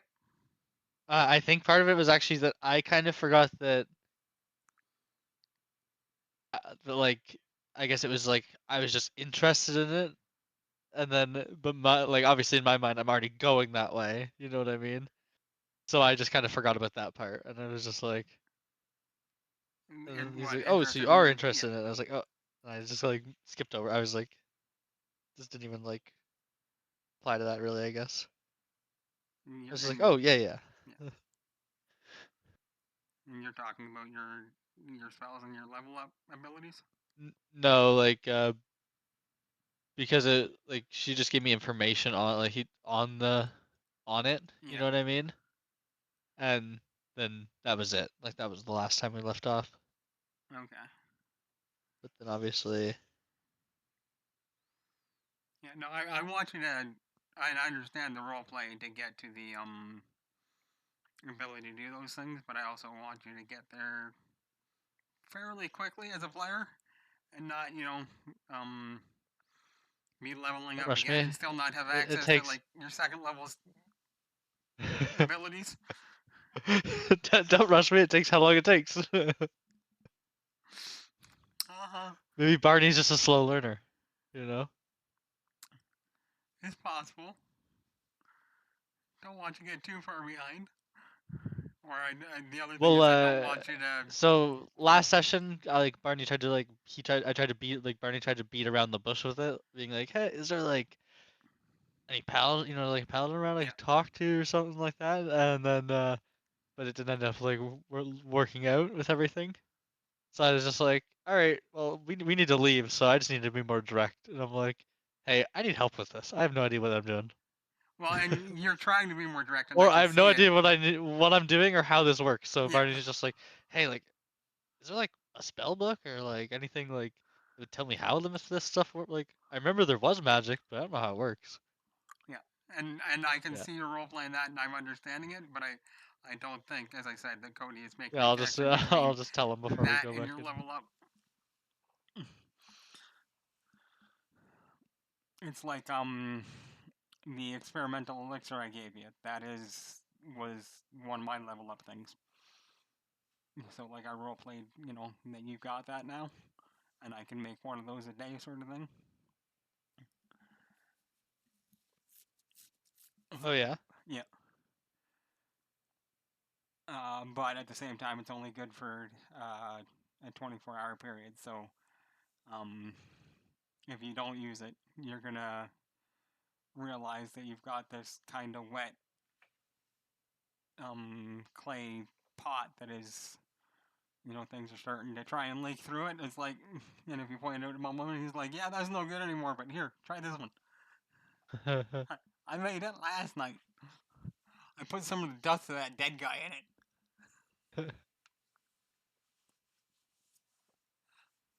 Literally, no, you did give me the wrong one, but I just leave it for a day and it goes bad. Wait, does the poison go bad in a day? It wasn't poison. The two that I kept that were acid.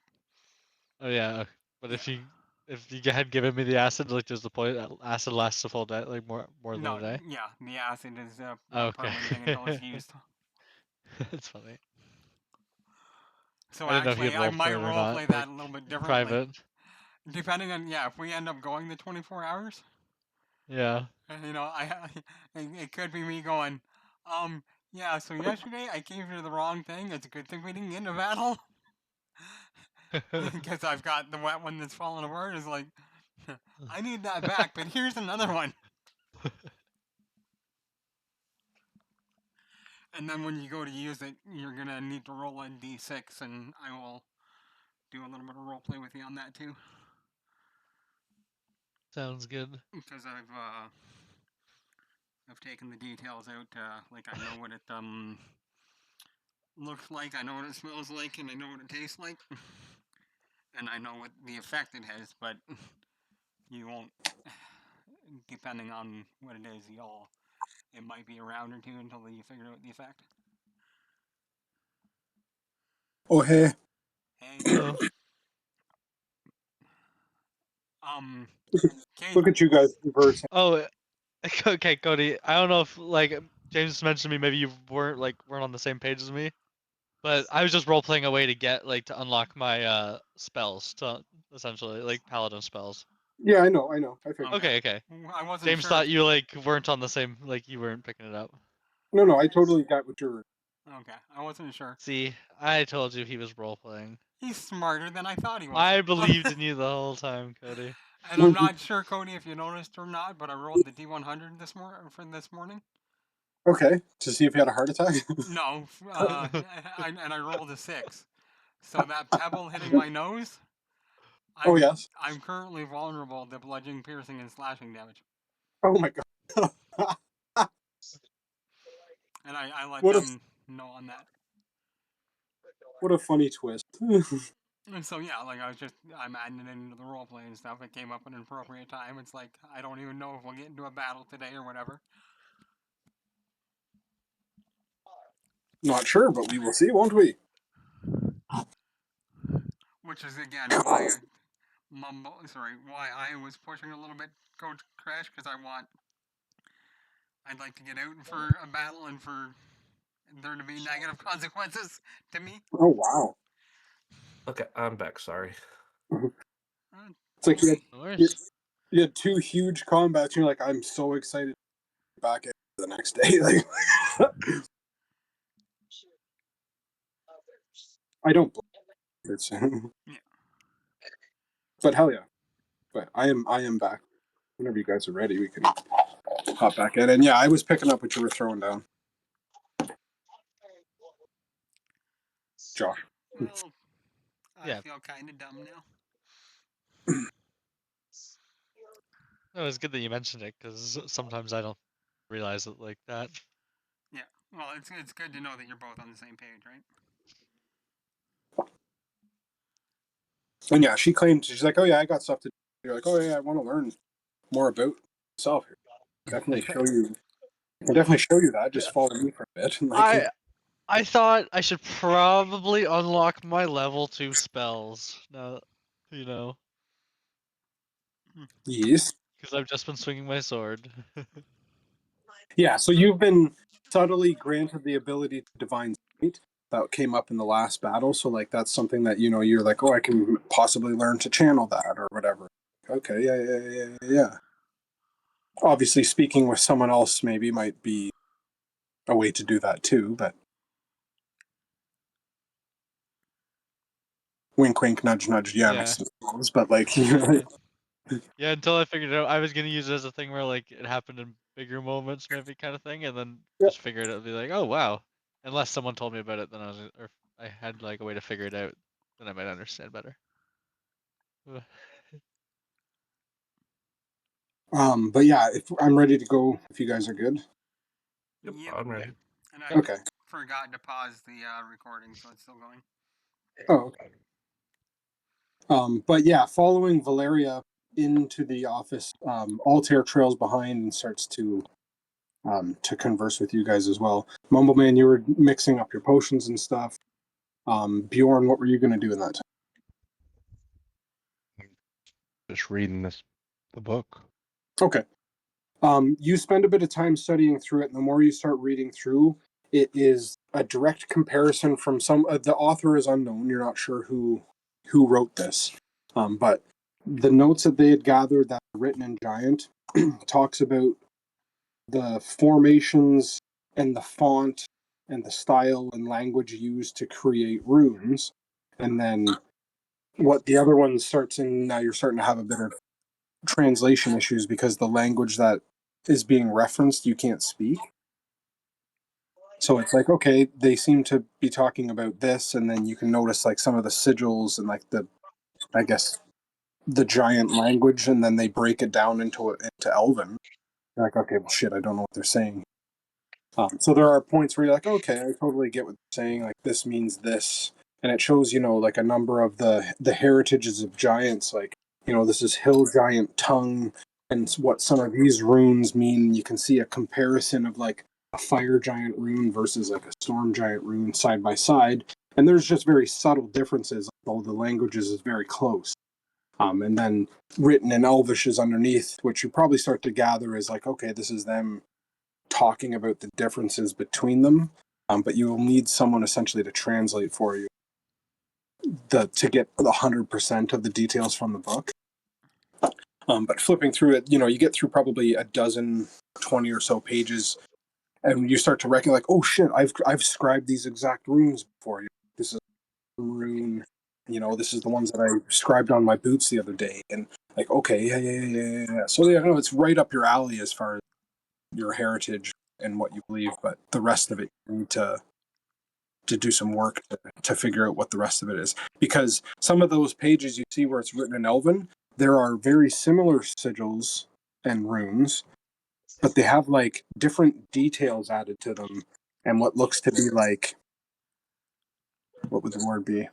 Like arcane sigils that you'd use to cast a spell that have been sort of integrated or added onto the base language of the giant rune themselves. So you're like, that's really fucking weird. That changes the meaning of that rune. Why would they do that? So you're like, that's foreign to me. I don't get it. But without the rest of that explanation there, you're kind of like, oh, this is dumbfounded. Just confused. Like, like.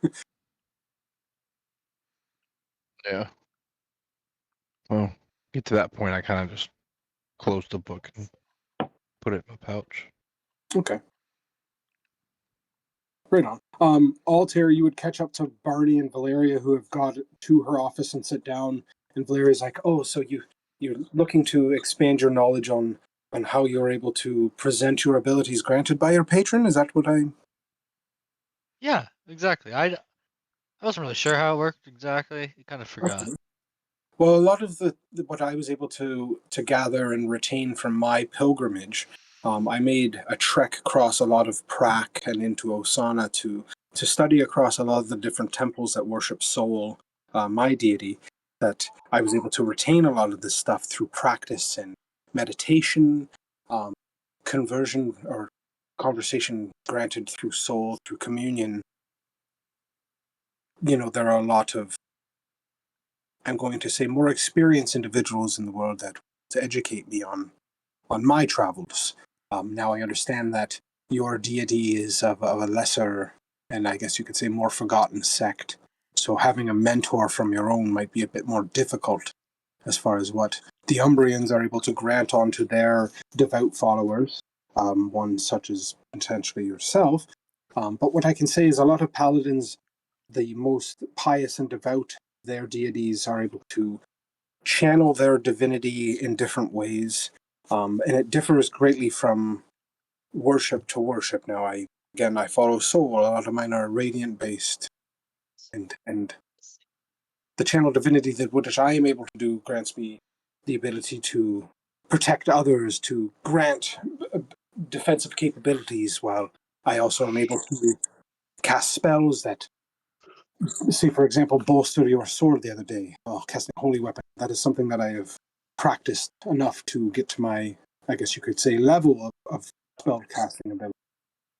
But what I can say is communion with your deity is a very important and fundamental practice of being a follower of your God. Faith alone is one thing, but practice and pilgrimage to expand your knowledge is something I would strongly recommend, although I know it's a very dangerous time to travel around the world. And what I believe was in one of those books that I gave you was potential locations of worship that the Umbrians had before in previous times, and I haven't been able nor gone there myself to see what these places hold or what condition they still are in. But I know that your sect is a rather reclusive lot, so it would be an amazing feat for you to be able to find someone that worship Yannick themselves to teach you the way, unless you choose to commune and learn directly from Yannick himself. It's something that comes from within and is a boon granted from your deity. It's not something that I can bestow upon you necessarily, as we're a little bit different as far as what I believe our capabilities are. Well, It's that makes it's an sense. amazing and rewarding process if you're able to find and hold faith to your deity. Something I pride myself on.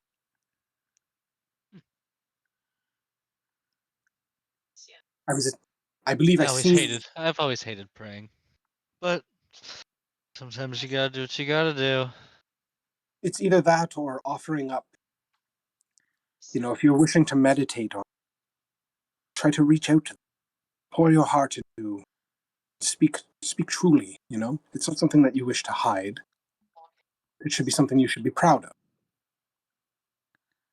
Offer, um, share news, uh, share how you feel. It's, it's an individual experience. I cannot directly show you how to imbue your weapon with the might of your deity. It's something you have to practice. You want me to share how I feel with him? I, I Barney mean, kind it's of looks like like taken aback. He's like, speak from the heart, I was like, because they know how you far beyond the comprehension of mortals. Emotion is a mortal thing, and they see that as something different. It's hard to explain. I have faith in you, Barney. Okay, I seen it right away, and I was extremely curious, and you proved me right. And I hope, I hope that you're able to, and that's Altair. This is where you walk in. I hope you're able to fully embrace the one that bestows has faith in you. Oh, Altair, hello. Hello. hey, well, I'll try. What can I help you with? I was mostly coming here for Barney, just seeing. Oh, well, then I Uh, guess I'll fuck off then. No, I'm just kidding. I'm just kidding. yeah, it's my office now. No, no. By all means, please. You can use this space. I just have some missives and things I need to tend to. I sit down in my chair. Actually, I'm already sitting in my chair. No, I sit down now. I didn't decide, sorry. Uh, okay. So she's staying in the room. Yeah, she's going about her own thing here. Okay. I'll I'll say. I guess I'll pull out the book I have, and I I specifically go to the area at the like I think it's the last paragraph that you have or the section, and have it like and point it at him or like point him to it and say this might be something you're interested in. Barney will like glance it over and he'll be like, and once he sees it says Umbrian in the start of it, he's like sparks his eyes and he pulls it, grabs a piece of paper out, and he's gonna start jotting down what he reads. And he's like, "Oh, thanks." Yeah, of And course. then when he gets to the part about the like interacting, he kind of like looks up and he's like, "Oh," and he's and keeps writing, and then actually, I'll have to. I have. I was looking through these books. I'll have to reread it now and look through to see if there's anything about if there's any information that like talks about that relation. There we go. That's the word. Yep. Okay, and Altair, with that being said, do you have any questions about the you? Um, not at the moment. Okay, yeah, because there's some, you being the next up, you're like leader of the crystalline circle as a Lemurian. There are a few things in there that are really strange and newfound information. This might be one of those things that you retain and share with Sirius or Regal or whoever, as you go back home eventually. Yes. But yeah, that book for you, it shows essentially an incantation and a spell that can be transcribed and eventually learned, albeit it's a very powerful spell for the time being. It might not be something that you have the capabilities to do, Yeah. but also the information of different nodes is kind of okay. What? Okay. Like, so again, take that as you. Plus, Yep. like some of the um, interpretations of visions that have been scrawled onto some of this paper as well. But yeah, you share forth the information about Umbrians and the crystalline circle that sort of piques this interest about that, which also sheds light onto why Valeria was like, "Oh, it's weird to see a crystalline circle and an Umbrian traveling together. Are you pilgrimaging?" And then, "Oh, you're not. Well, that's really cool." Anyways, yes, you share that, and she's sort of over there, and she has sat on one of her sofas and has taken a pile of misses, and you can see her. She's using ink and quill to sort of sign some things, set them back onto the side. She occasionally glances up and sees you guys, and then goes back to what she's doing. She gets up, reboils a kettle, or a cauldron. You can see she's probably getting ready to have tea again. But she kind of is doing her own thing while you guys are conversing in the same room together.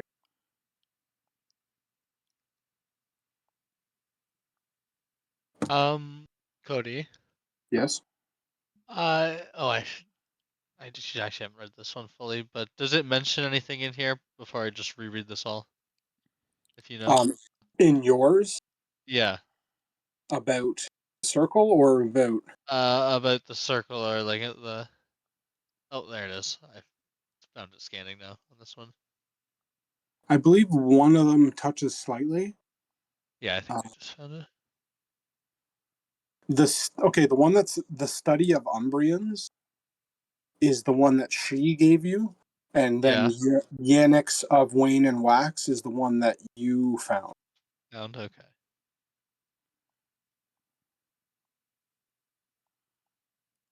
But it kind of goes through history a bit of that. A lot of the books that you found are like someone's notes and translations, and then sort of their thoughts on the matter in a way. Like, I don't know.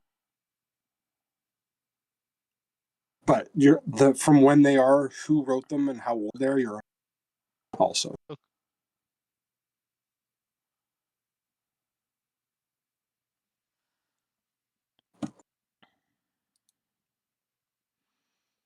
And sorry, which one did you see? Because I can share that then. I think I might have been wrong where I saw it. So if you know, but if not, I'll just read this whole thing through. Yeah, I'm And just skimming. we can keep repeating. Scan through.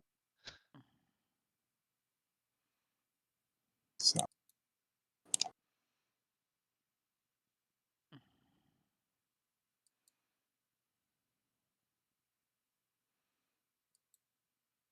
Is it the Emerald Veil? The Emerald Veil Is that is something else? the Emerald Veil is the Paladin Order in worship to Melora, or the. Oh, okay. I thought I also had one of that too, but no. Oh yes, okay. It's the only thing is one of the crypts located near the Dragon Node, which is of the crystal. That's Oh, pretty. okay. That's the study of Umbrian. So that's the one that she had give you. So I can put him into that, which pretty much all that really says, Dylan, is that near the Dragon Node is a crypt of the fallen for the Umbrians, pretty much. But even that to you, you're like, okay. like, like, And I care why. Yeah.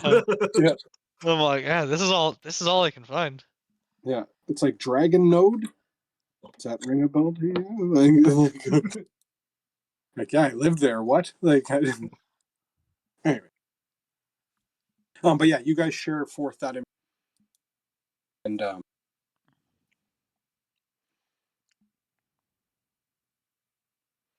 yeah, we will go back and see what Mumbleman and Bjorn are doing. Depending on how much time has passed, have I had enough time to make a dose or multiple doses of antitoxin? How long does that? Oh no, Dan's internet. He said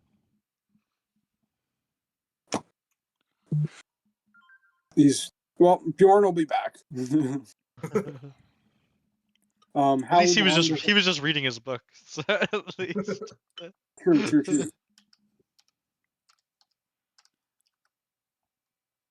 Holla. I'm not sure how long it takes, so I'm just kind of looking that up. Okay.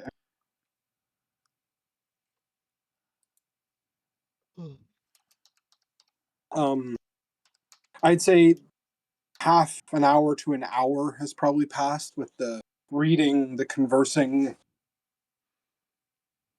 and all that jazz.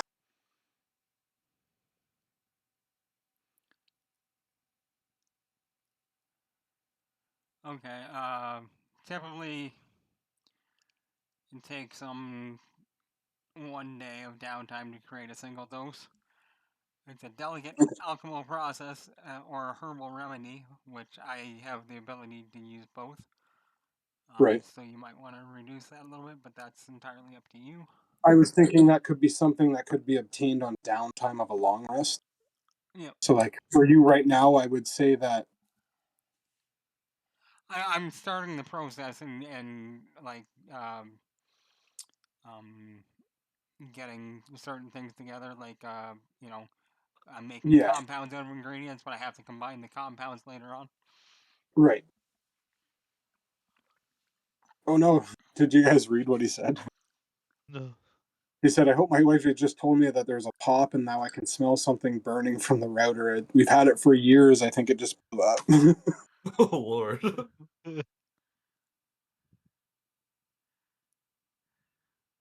Well, at least you were at home at the time.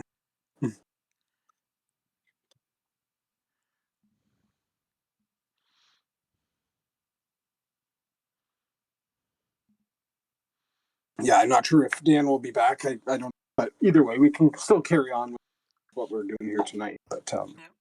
I would say in that time frame, Mumble Man, you're able to at least assemble the ingredients you're going to need and begin your early stages of your creation, essentially. Yeah. I'm basically acquiring my ingredients and stuff from around me and from what's on the table and stuff. Because I need like 25 gold pieces worth of materials, and I'll have some of them. But I figured there's got to. They said we have free access to what's lying around. Okay.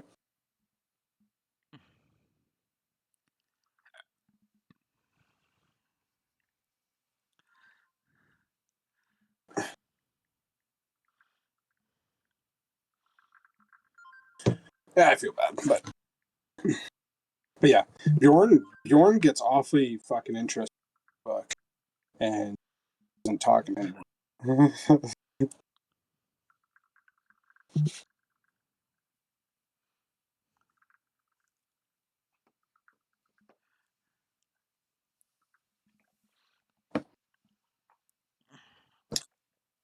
But so yeah, you get that ready, Mumble Man, and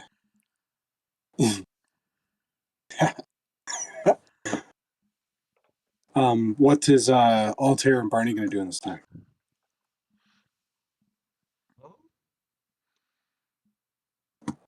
I think I've done everything my guy wants to do. Okay. Read some books. Barney might Stay talk to to himself. Altair while we're in here, I guess. I'd be like, I think we should all get together and like actually talk about what we want to do before we head out. Yeah. I'll get on the same page. But it seems like, from what I'm gathering from our books, we are both looking to journey around probably to find some more information. Yeah, I think so.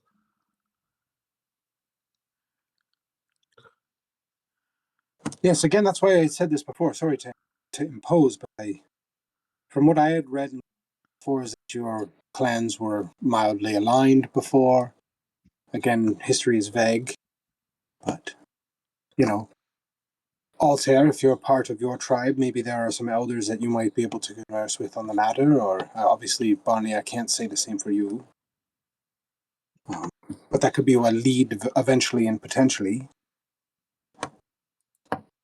I hold up, I point at the two books on the table and I go, to Altair, I go, yeah, unfortunately, that's everything I know. And some Thank you. amazing information given At to least me it's by more Valaria. than a Thank day you. ago. That's true. It's a lot more than it's infinitely more than a day ago. I can also try to maybe employ Lax to have access to the Librarium Doctorum. He might be able to find further information on Umbrians and I'll have him gather as much information about Umbrians in the Crystalline Circle that I can get him to. And I might have that for you by the time you guys come back from Kresh. It will take him a bit of Great. time. That's something to do. And she's like, yeah. She puts her stack of paper down and sort of just starts to not storm off, but she sort of walks out of the room with a little bit of haste, clearly with something in mind that she can do. Okay, at some point in time throughout this day, Mumbleman, if he sees her, is going to talk to her a little bit,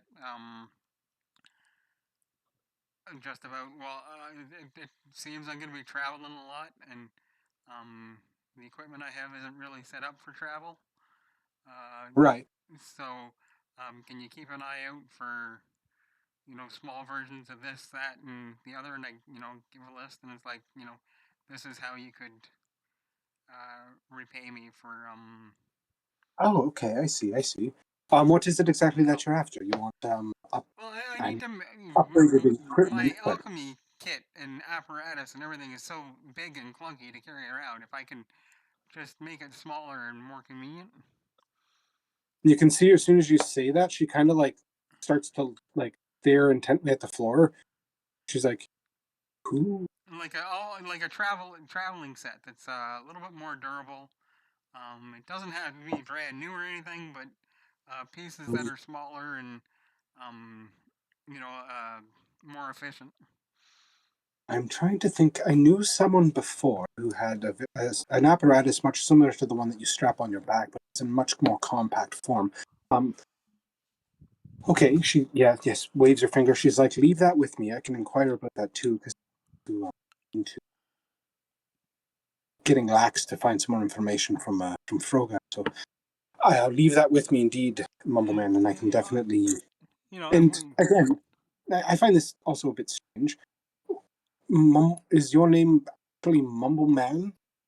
that's what everybody calls me. So yeah, that's well, I Okay. don't really like it, And but that's the only that's what people call me because I had a name, but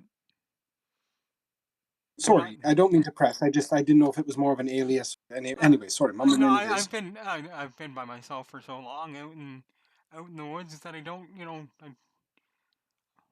I have some good conversations with myself, but I've never called myself by my name. Fair. Okay, again, sorry, I didn't mean to press the matter. I just didn't know if I was to properly introduce myself as And calling you by what you do. So, anyways, I will keep what you've requested in mind, and I will try to get to you on that. Maybe and possibly by the time you return. yeah, and I can even make certain things myself, but the more that it can be gotten together for me, the easier it would be. Indeed, yeah. No, I remember I have colleagues and have had dealings with people that do much similar to what you do with the alchemy.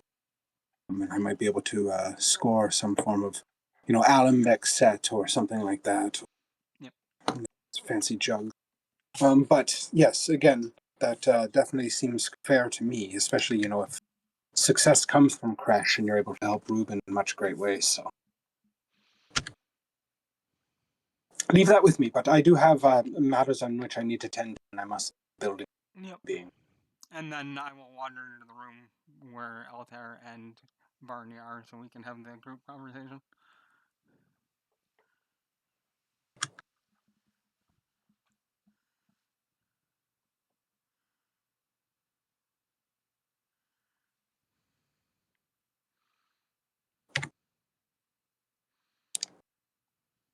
You walk into Valeria's office, you can see Barney and Altair are in the midst of like talking while sharing notes from some of the books that they had found. And you sort of walk in as they're like, "Oh yeah, we should see if what everyone else wants." Oh, Hey, Hey, and then you whoa, see that thing is Mumbleman wander still over this. bleeding, isn't it? Yeah. Oh yeah, he's got this rag shoved up against his face with the one hand, and it's just completely soaked, but he doesn't really pay attention to it.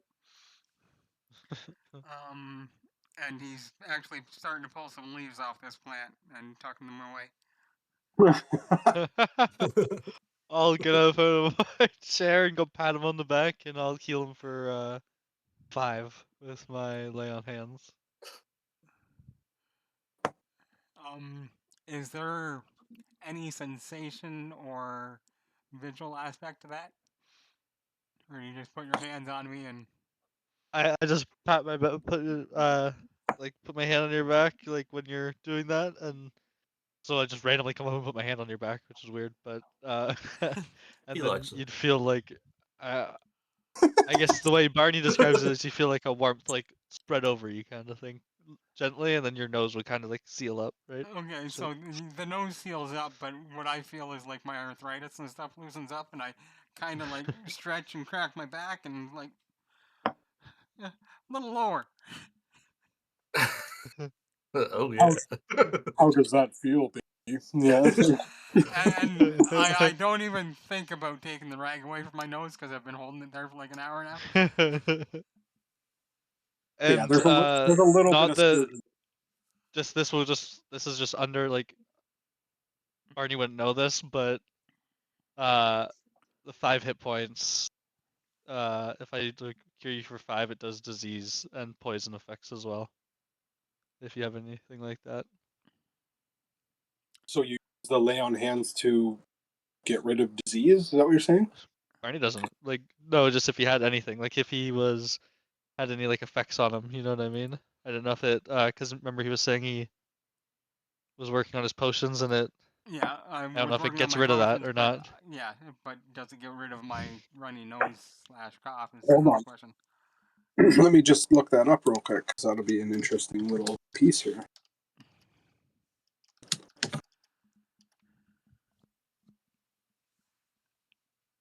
Yeah, okay.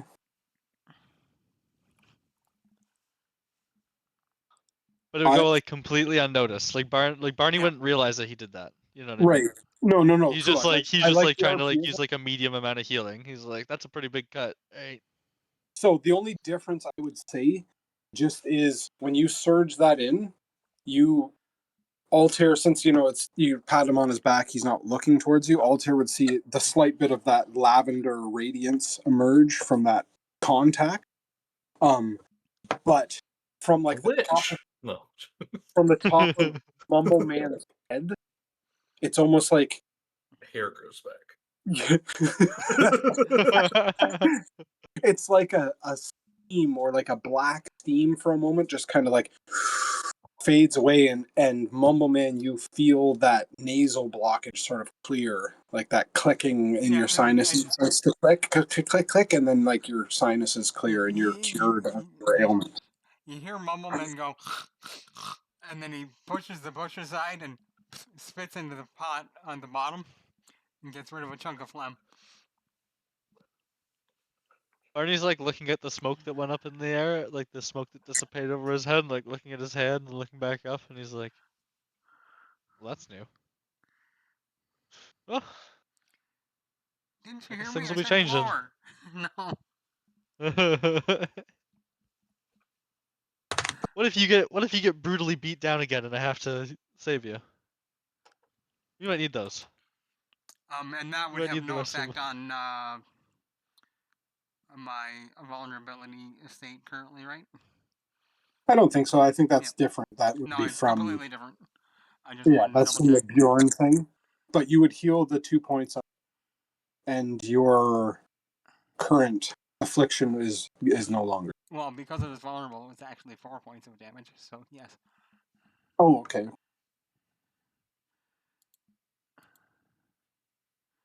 But yes, either way. Yep. Thank you, Barney.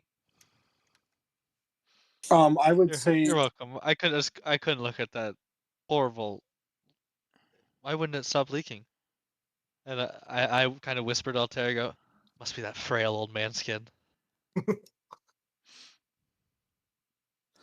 Wouldn't surprise me if it was.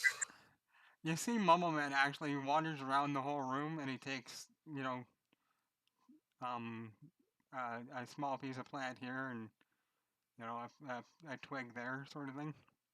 mhm. They told us to Especially, help ourselves. well, especially with everything she's got going on in here, it's like a cornucopia of replenishment. Yeah, you can see that there's a pretty open air of trust here as well. Like you've obviously just been sort of left to your doings, especially since there's only just a few archivists within the building now. Like Yeah. Seeker Valeria has left, Lax has left, and then And a bunch of yeah, the trainees have left. I'm not doing it in a way that takes a lot or too much or does any damage to the plants either. No, I figured that. I'm just saying, as Yep. far as like you've been left to Seeker Valeria's office, and she's not even in the building anymore. She left, like so you're just kind of all just chilling in. Yeah, But you I go know. along and you take a bunch of leaves off. One of them you recognize sort of right away. The one that, not the one that you're at currently, but if you wander around the room and start to, pluck some leaves and stuff from some of them. Over here and what's this? No, I don't need that. And back over to this chair. Yeah, one of them you can see is Carrare. The stalks are very prevalent to you. You're like, oh yeah, I recognize that. That's normal. I've seen that. Yep.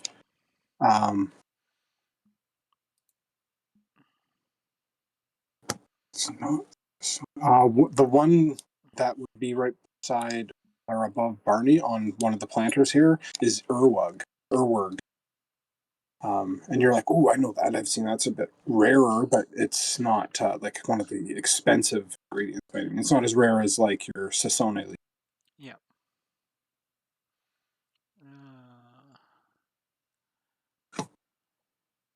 Bjorn joins you in here as well and sits on the sofa, sort of gathering wherever you guys had gone to.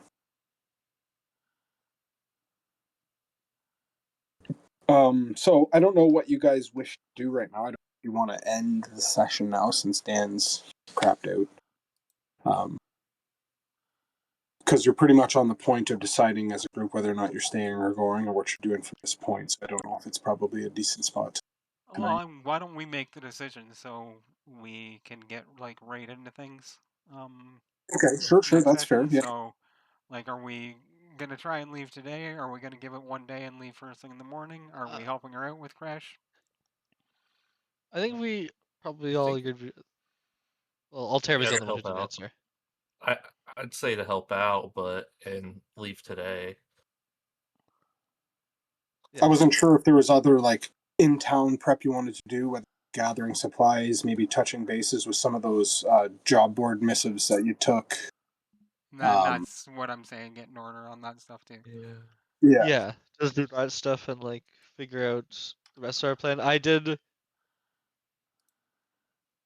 guess. Well, I want to do this next week. I guess when we're all together, because I was gonna, when we got all together here, discuss like what we want to do from here. Like, you know what I mean? Like, we were just getting together for that last thing.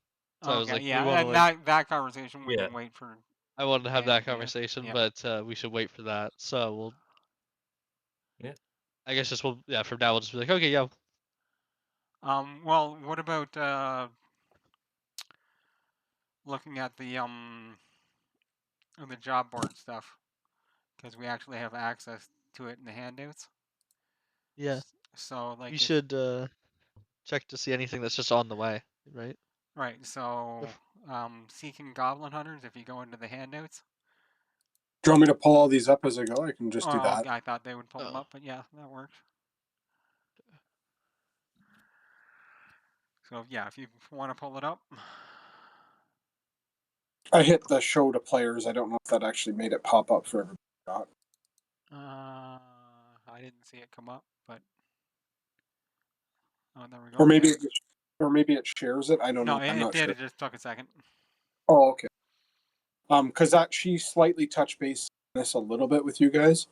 Just was like, oh yeah, if you're passing by this area, there was something about a posting, but it's not necessarily what I was asking this time. Yeah. But whether you choose to or not, it's up to you. Obviously, it's technically a long way. Oh, this is from Seeker Valeria. I thought this was from one of the guilds.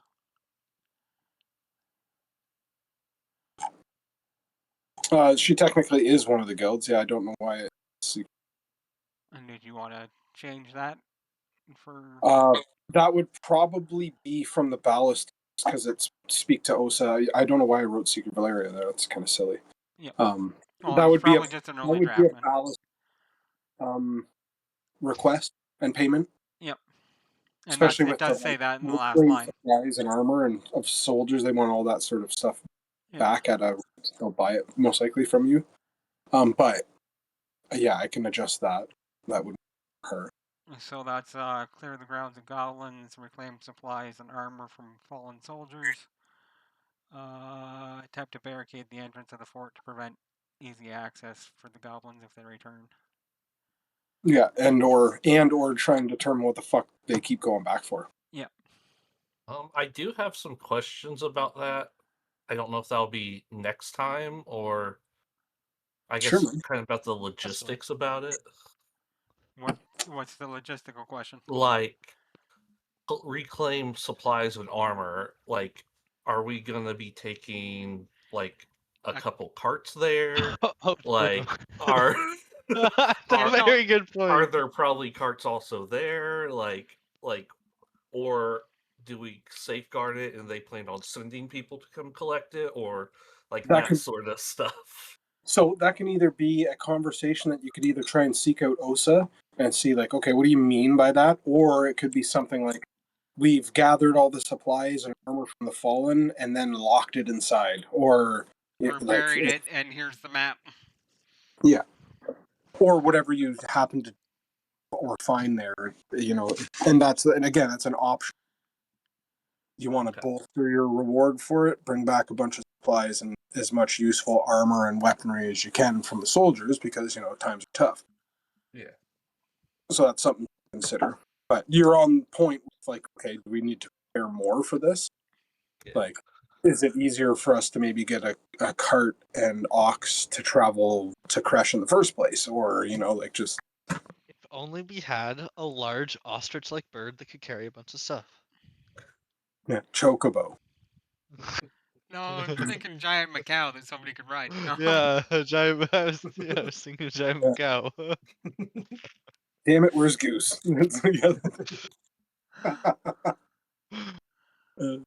But yeah, that's one. So that's the goblin myth. Does anyone have a preference? Do we want to plan to get a cart? Alex? I mean, I'd like to first see if they would provide one. Okay, Since yeah, we're no, so we need to seek out. somewhat Yeah. trusted, but Alright. also they maybe like there's going to be carts there, but you might want to take some horses or something like that. Yeah. I like the potential for RP there, especially with all these Yeah. questions. That's good Okay, shit. so yeah, no, but that tells you too, it gives you direction that we will be doing that so you can prep for it a little bit. Okay. Did we all get this Liz's request as well?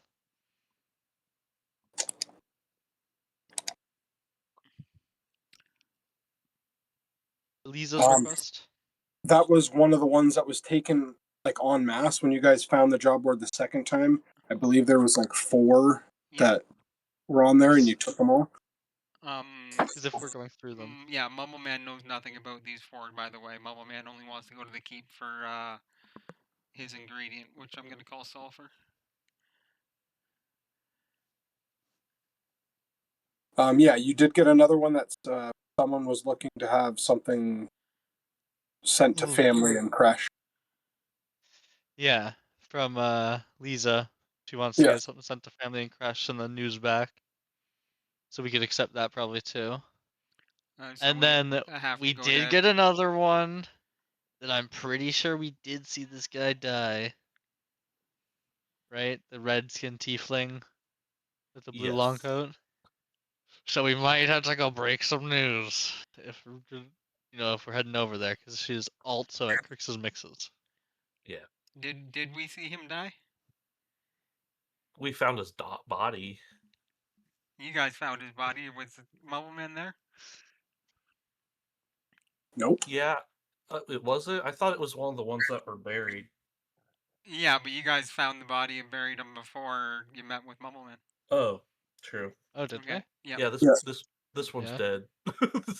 I guess. We might have to go break some bad news. Yep, that was another one. So those are two little Um, things that you could roleplay tonight if you wanted to. Yep. Because I mean, you don't need the whole group for those ones. okay, Oh, But all that's right. I'm down. I'm down.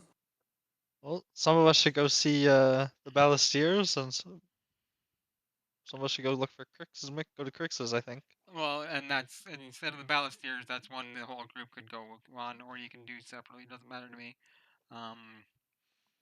But yeah, Tona's request and Liz's request are Crix's mixes. And then there's another one Well, that we haven't I talked about. think if Valera asked us to keep it quiet, maybe we should just one of us or two of us should go talk to the Ballasteers, so we're not like seeming like we're for sure going. We're just kind of like interested, you know what I mean? Yeah. Because we don't want to hint that we are like That we're going to for sure crash and taking a coming trip that back. way Yeah. already. Oh, I just realized. I was thinking. And sorry, James, what did you say? There was another one? Yes. Regarding a murder or an Oh, assassination. oh, I don't see that one. Yeah, it's disappeared. But I can give you my notes on it. My note on it is somebody would like Yasmir Jorgen killed, and that somebody would be Brescia the Smith. And go see Brescia for more details. So I don't know if you guys remember what happened that got this. Does anyone? no. When we No. got what, these four, or when we actually saw the Smith? Nope. When you guys got these four missing. It was No. just on a post when we were walking past, and somebody grabbed them or read them. So Goose was the one who ran up and grabbed all of them, started handing them out. Okay. But he said that he wanted to hide this one. Okay, I didn't catch that Oh, part. Okay. So like, yeah, it's still technically in the board and reposted. But But we'd but have we to don't check the see it. board to We same see don't it. see it time, Yeah. right now. yeah, Okay. but you were Sounds right good. to remember that it was there. You did see it, Yeah. and he did mention it at first, but then he was like, "Oh, I want to actually keep that one myself." Yeah. Hide No, it. I made these notes before you actually put the handouts that gave us the handouts and figured that out. Yeah, but you were right to remember that because that was one of them Yeah. as well. Okay.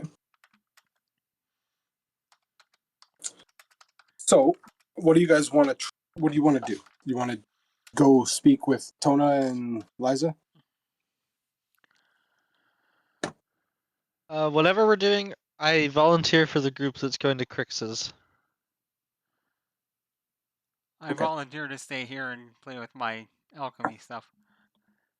Okay, because I was thinking even with the whole Ballasteers conversation, we could probably just do the Crix's thing. Yeah. Do the Crix's Okay. stuff tonight, and then the Ballastier stuff. Because like, there's another side of it too, where I was like, maybe you'll have someone else try to get you a cart. Like, hey, Yep. Valeria, pull some strings here because. And yeah, I misprinted on that goblin, putting her name. Which should, Okay. That's not a big deal. yeah, Well, no, that's just things are fluid, and I mean, you made that up like what 3-4 months ago, yeah, I guess something like that. Yeah. and then it's it's now things have shifted slightly. Yeah.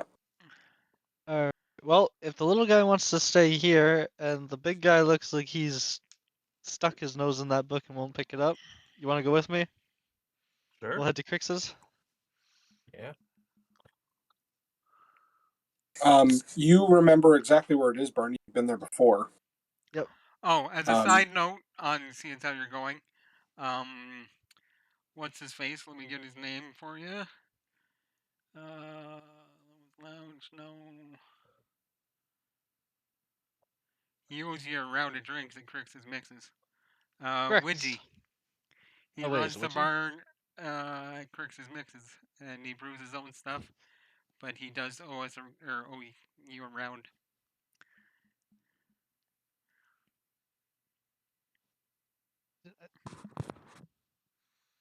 Yeah, he does. Mm-hmm. You But guys unfortunately, we can't stay, so he's gonna have to give them to Barney in bottles, and he'll take them back to the rest of the gang. Shucks. sort of push through town. This is the first time leaving the hall since you guys have woken up for the first day. It is quite overcast. It might look like it's going to rain. Above the sort of veil, gives that dim light sort of atmosphere. But it looks like a bit of an overcast day. But you do push through the town, and you can see the air has changed compared to yesterday. It's not as tense. There isn't as many soldiers present. Some townsfolk are starting to open their stalls and things like that, but at a much lesser quantity than what you have seen before. The bustle has sort of died down a bit, especially with the attack on the city. A bit of cinder and smoke in the distance from the front gate. That was still carrying from the day before. But you do push through the market and then onto one of the thoroughfares, sort of shooting the shit. You have to move out of the way of a couple carts that are moving through the thoroughfares. But you do get to Crix's Mixes on the outside. Windows are open, sort of letting the air sort of blow through. You can hear a little bit of conversation and stuff coming from the inside. It looks to be, even this early in the morning, still a bit bustling. And as you get closer and closer, you can start to hear like flute or some sort of music that's emanating from the interior of the building. You and Altair push in. And you can see as you walk in a long carpet that runs from, you've seen this before, but tables, there's, probably half a dozen, maybe 10 people in here. And you can see Widgie standing on the bar at the very end of the room, underneath like this large display of bottles and, like a ornate skull that's been planted on the wall. And he's standing on the table, sort of talking to what looks to be like a Bavarian guard or something like that. And he's pointing towards someone who is passed out on the bar. You can see a barmaid in the midst of doing dishes, making food, and preparing for the patrons of the store. But the music fills from a Goliath woman who's playing a long sort of wind instrument, and this sort of it's just sort of back and forth, and she seems to be standing up there, and she sort of clocks you guys walk in, but there's a bit of bustle at the tavern this early in the morning as you guys Barney, are walking. Barney will like smile and take a deep breath and pat Altair on the back. He goes, smells like home, buddy. He'll kind of jauntily skip up it to the bar. Why am I getting the impression that Altair is going to be carrying Barney I, back? I've never I've never been to a bar before. Oh Oh, God! you'd love them.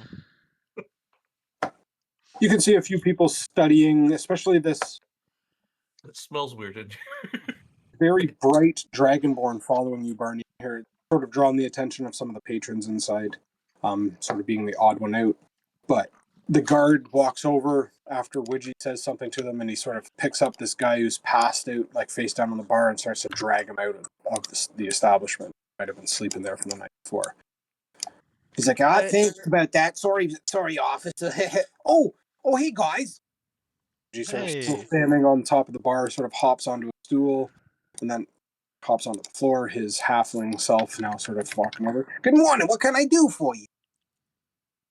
as he's walking up, I'm saying to Altair, "It's the vomit.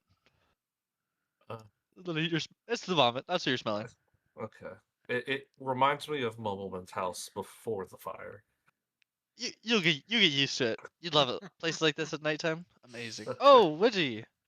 Hey, what's up, guys? It's a bit early in the morning for that favor I owe you, but hey, what's up? The drink's a drink. So what can I do you for?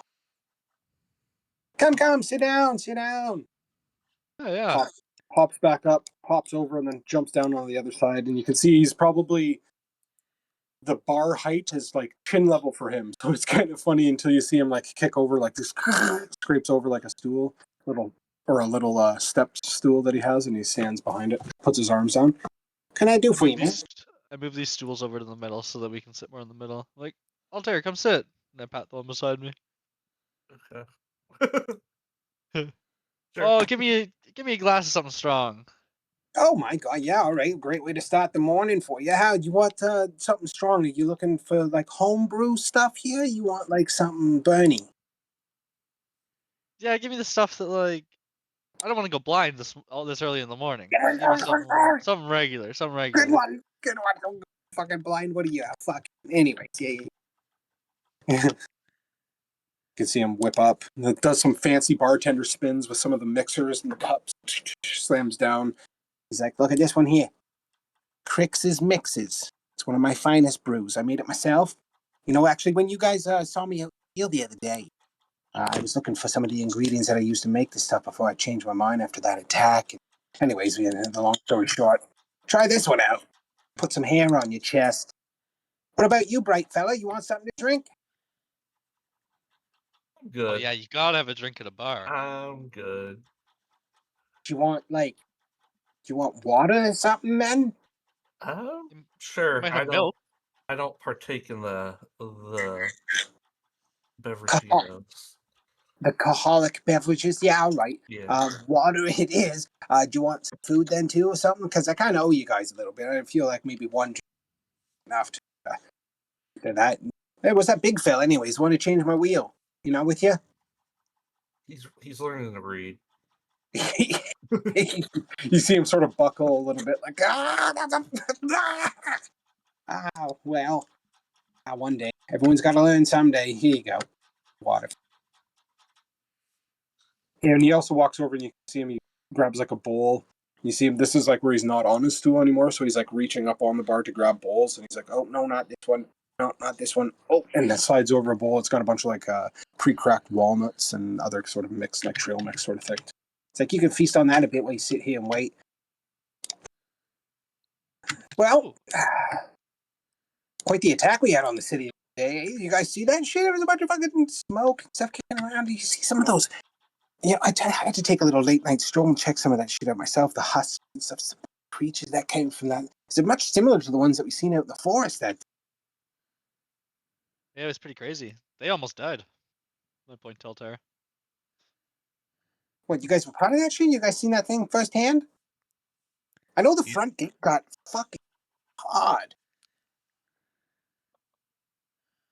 Anyway, sorry, I'm talking glum. You were part of that? Crazy. You guys are crazy. I don't want to be part of that. Pay me enough to do that. The music stops for a minute, and people are like, "Yeah, like nice, play that one again. I really like that one." It's like, "Yeah, that one there was one of my favorites. You should try that one again, Tona. Thank you." She's like, "No problem. There's no problem." Sits down. I'll be back after another couple of drinks. She's great. She's wonderful. Playing here for a few weeks. She had a friend. She used to play in sort of tandem, but hasn't shown up for that. Kind of. Oh, is that looks? Barney like looks down in his pocket, pulls out the note, looks. Is that Tana? Yeah, Tona. That's her. Yeah. Why? You know her? Oh, yeah. Well, I saw her name somewhere. Oh, all right. You guys need any, you want any food or anything like that? Or like, I kind of feel like I was supposed to present meals and stuff for like the whole lot of you, but it's just the two of you. So I don't know if I, just, give you something to go or not. I had a small bowl of soup earlier, and I don't want too much because it'll like soak up all the alcohol, you know. So I'm good right now. You're a fucking real one. Yeah, that's what I'm talking. Tell you what. You take this, puts a bottle on the table. It's dark. You can't see into it. Oh, that looks good. It's one of my mixes. It's one of my better mixes. It Uh, is pretty strong, so take it easy at first. Ease into it. Don't go full ham, if you know what I mean. right, all right. Now, what do you think about another one for the big guy? Make a persuasion check. You know, he did fix your tire and everything. I know, but this stuff is brewed. It's so expensive, and I feel like I completely understand. You know, your life is maybe not worth that much. No, it's you're right. You're right. You're right. You're right. When you're right, you're right. Here you go. Can't get that shit Thank back. you. Thank So yeah, you. you have 2 full bottles of I guess, or Crix's mix. Shouldn't say the whole bar now. That sounds ominous. Yeah. Trix's No, it's good. mix. It's smooth. Try it's one of them spiced. Oh wait, and he looks at it. Yeah, one of them spiced. One of them's not. Shit, I gotta this better. I thought I had them all fucking categorized. Liza, yeah. Did you mix these up? Kind of. Did I Crix them up? Is that what you said? Don't fucking do that. Sorry. I had that too. It was a golden opportunity for funny. Yeah, I think one guy wanted some, and I put it back. Wanted it back. Oh, okay. All right. But yeah, take one of those and then one of these. One's spiced, one's not. Go ease into them though, big guy. I know you're a seasoned veteran and all, but be careful.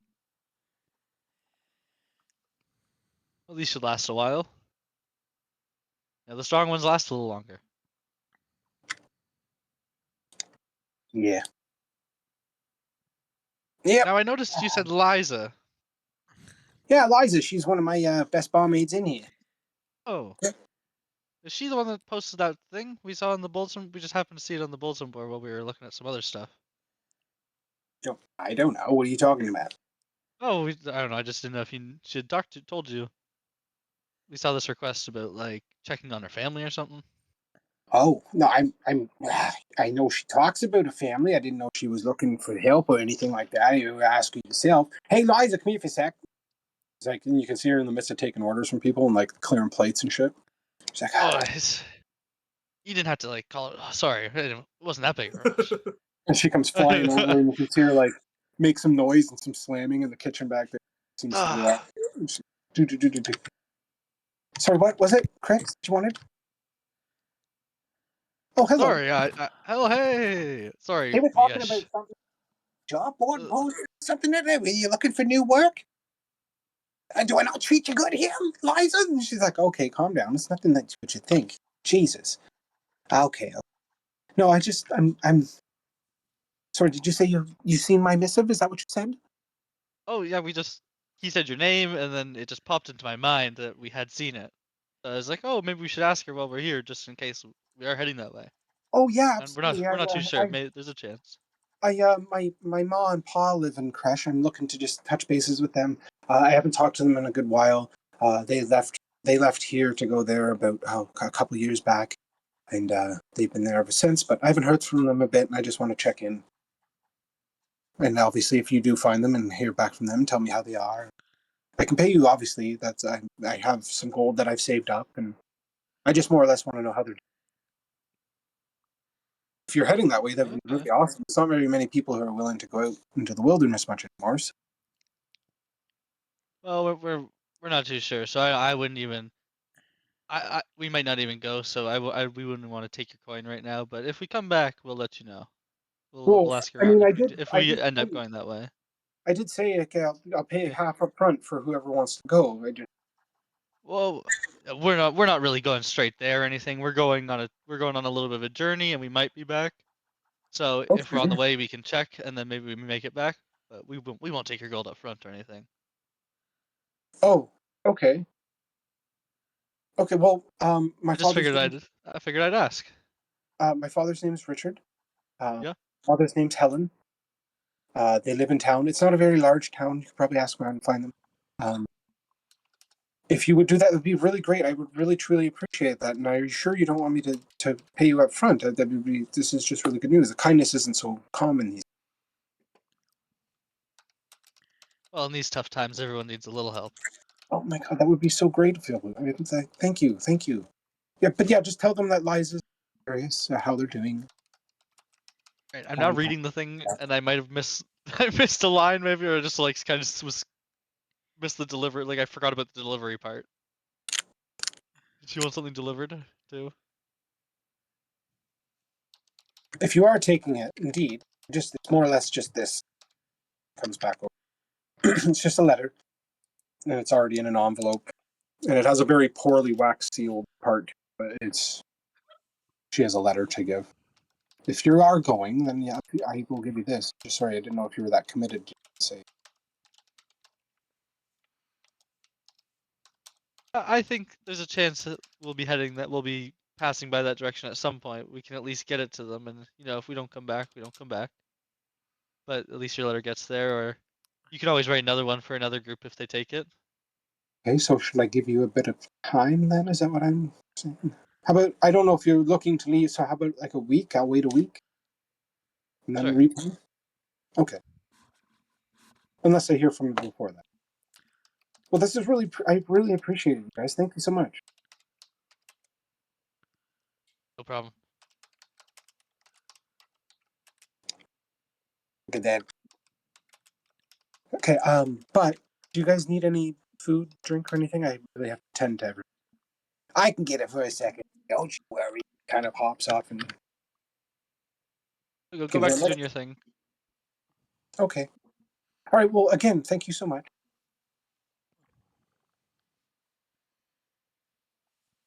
I just kind of like tip my drink.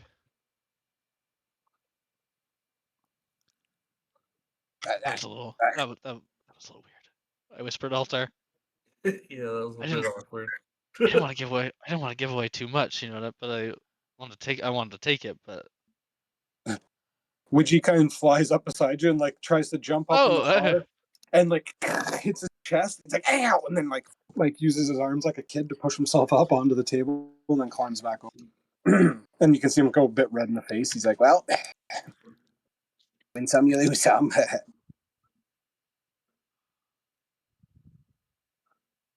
But yeah, so Tona's the one sitting over there in the corner. She was beside the stage.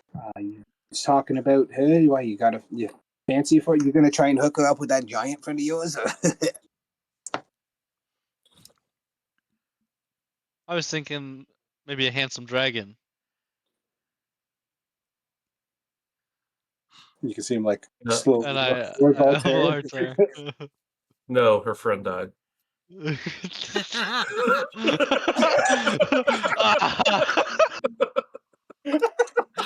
Excellent timing and tone.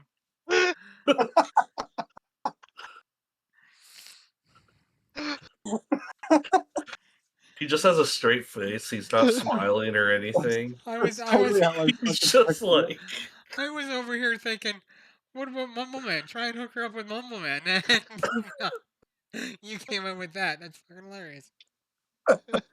I totally pictured it like straight face, like no reaction to it. Like, yeah, she died. Oh, fuck. He's like, oh god, shit. What you mean the red fellow that was with her before? yeah, we found him dead. Oh god, damn it. Okay, careful. She's a bit of a firecracker, but sure. Oh damn, Adri was a pretty good guy. I really liked him. He was funny. But shit, how'd he die? Terribly. Oh my god. I wasn't there. I found him dead. He was laying there. He Shit, was on the hunt. I know he was really interested in doing that guild hunt promo thing that it had going, but oh shit, mm, yeah, shit, Mm, fuck, I drink to that. Pours shot, grabs you one too. I'll toast him. Yep. Do you um I asked Barney, do you want to tell her or should I? All right, let's game plan this. How do we break it easy to her? I was thinking about ordering a beer, giving it to her, or no, walking up to her, saying Marjorie's dead, and then handing her the beer, and then walking away. Hmm,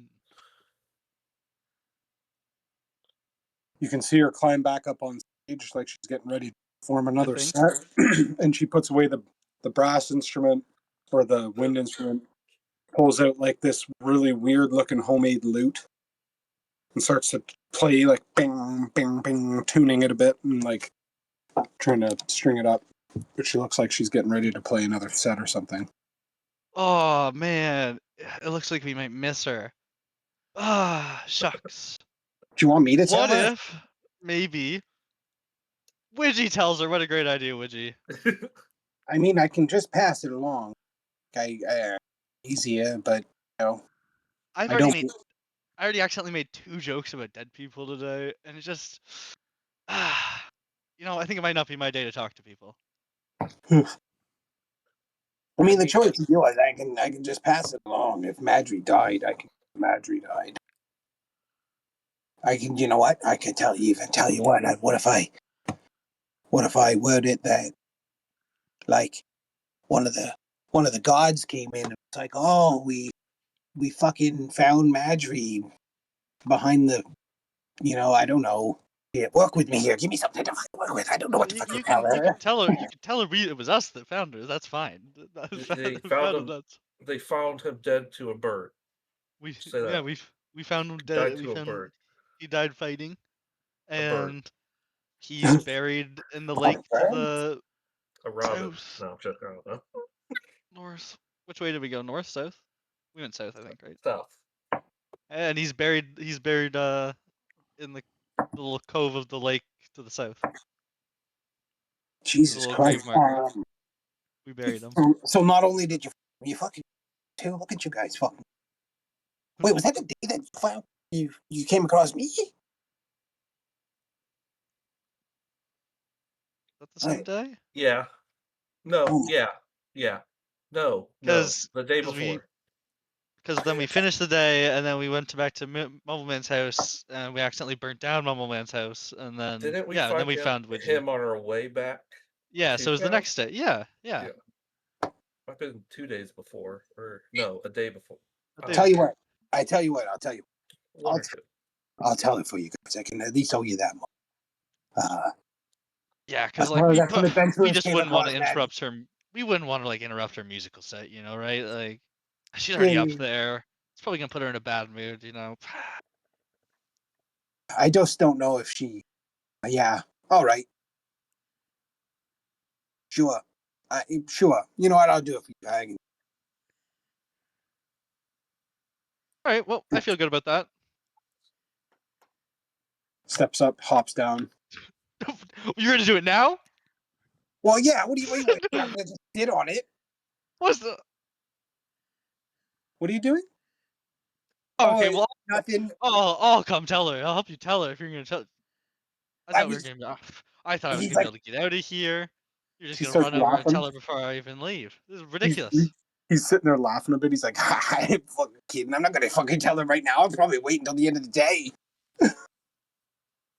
Like I said, man, she's a firecracker. She'll probably get real mad. Pick me up once already. I don't like that. I don't like that. I don't like it when people pick me up against my will, Like I might be small and all that, but it doesn't mean you pick me up under the arms like a goddamn baby. You're small like a child.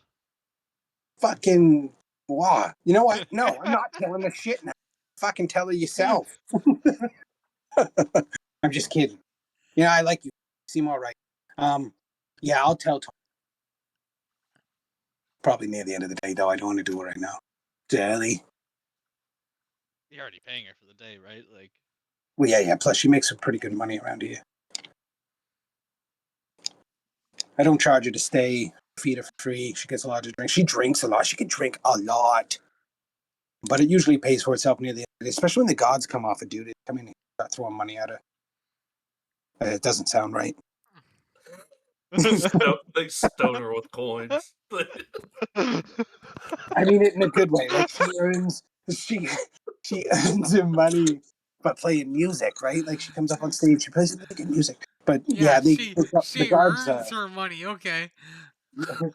the gods have a lot of different. There's just copper pieces stuck in the backdrop of the stage. Just Do you know when you go to certain like dance clubs, girls are dancing up on stage and you fling toonies at them and shit like that?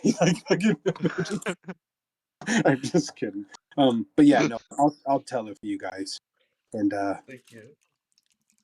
I'll let her know if she has anything to say after that, or if she leaves you anything, and I'll be here. Go about your fucking day. I mean, you don't have to tell like tell us what. Like, I don't care. Well, you're not Yeah. coming back. I didn't like the reason I wanted you to tell her is because I didn't want to have to deal with the sad part. Oh, I don't think she'll be sad. She'll probably be mad. That he I died don't to know a if bird. Well, that might not escalate it. Like, how do you die fucking a bird? Like, okay. the big Oh, bird. wait, was it one of those fucking ones, those colorful bastards out of the forest? Yeah, it was a whole bird. flock of them. Yeah, okay, yeah, those things aren't there anymore. Oh, I can totally see Yeah. that. I almost went down. He If I got didn't have that, surrounded. They like scratched him and picked him apart. Jesus, Really horrible. He had no eyeballs left when we found him. Ugh. I'm gonna stick to not saying that part, probably. That's probably for the best. Yeah. Ouija, can you get me some more bottles and a crate from downstairs? We're almost out. Oh, yeah, sure. Yeah, all right. Leave it with me, guys. I'll let it, and we can figure it out. I gotta go get some crate, I guess, because I do it myself. Imagine making the little guy go fucking crate around. Anyways, hey, cheers, guys. And you see him disappear down the flight of stairs. Oh well, I think that went well. Thank you. I just wave a little. And music now begins to play from a lute. This sort of subtle melody that starts to play from her homemade instrument as you walk by. You can see she is a auburn haired Goliath woman covered in like tattoos on the face and the arms, and is in the midst of just strumming this instrument. Her eyes are closed and she seems to be lost in the music, and it seems to have drawn the attention of pretty much the immediate vicinity of people watching. These two are talking back and forth to each other, and this lady seems to be slowly eating her food by herself. But yeah, sort of leaves you to yourself. I'll finish my drink. I'm like, so should we get out of here? Um, yes. 1 second first, though.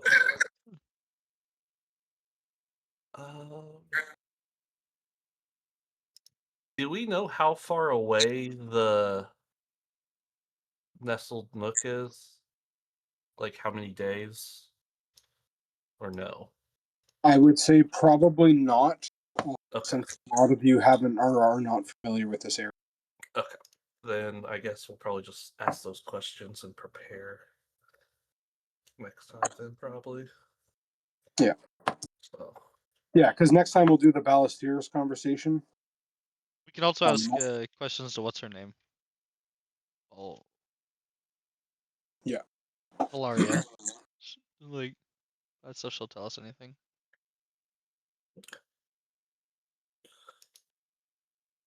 Okay. But yeah, scratch 2 of those missives, and we'll probably pick up next session there, gentlemen. sounds good. Alrighty, so I can stop the recording. Sure, man. Uh,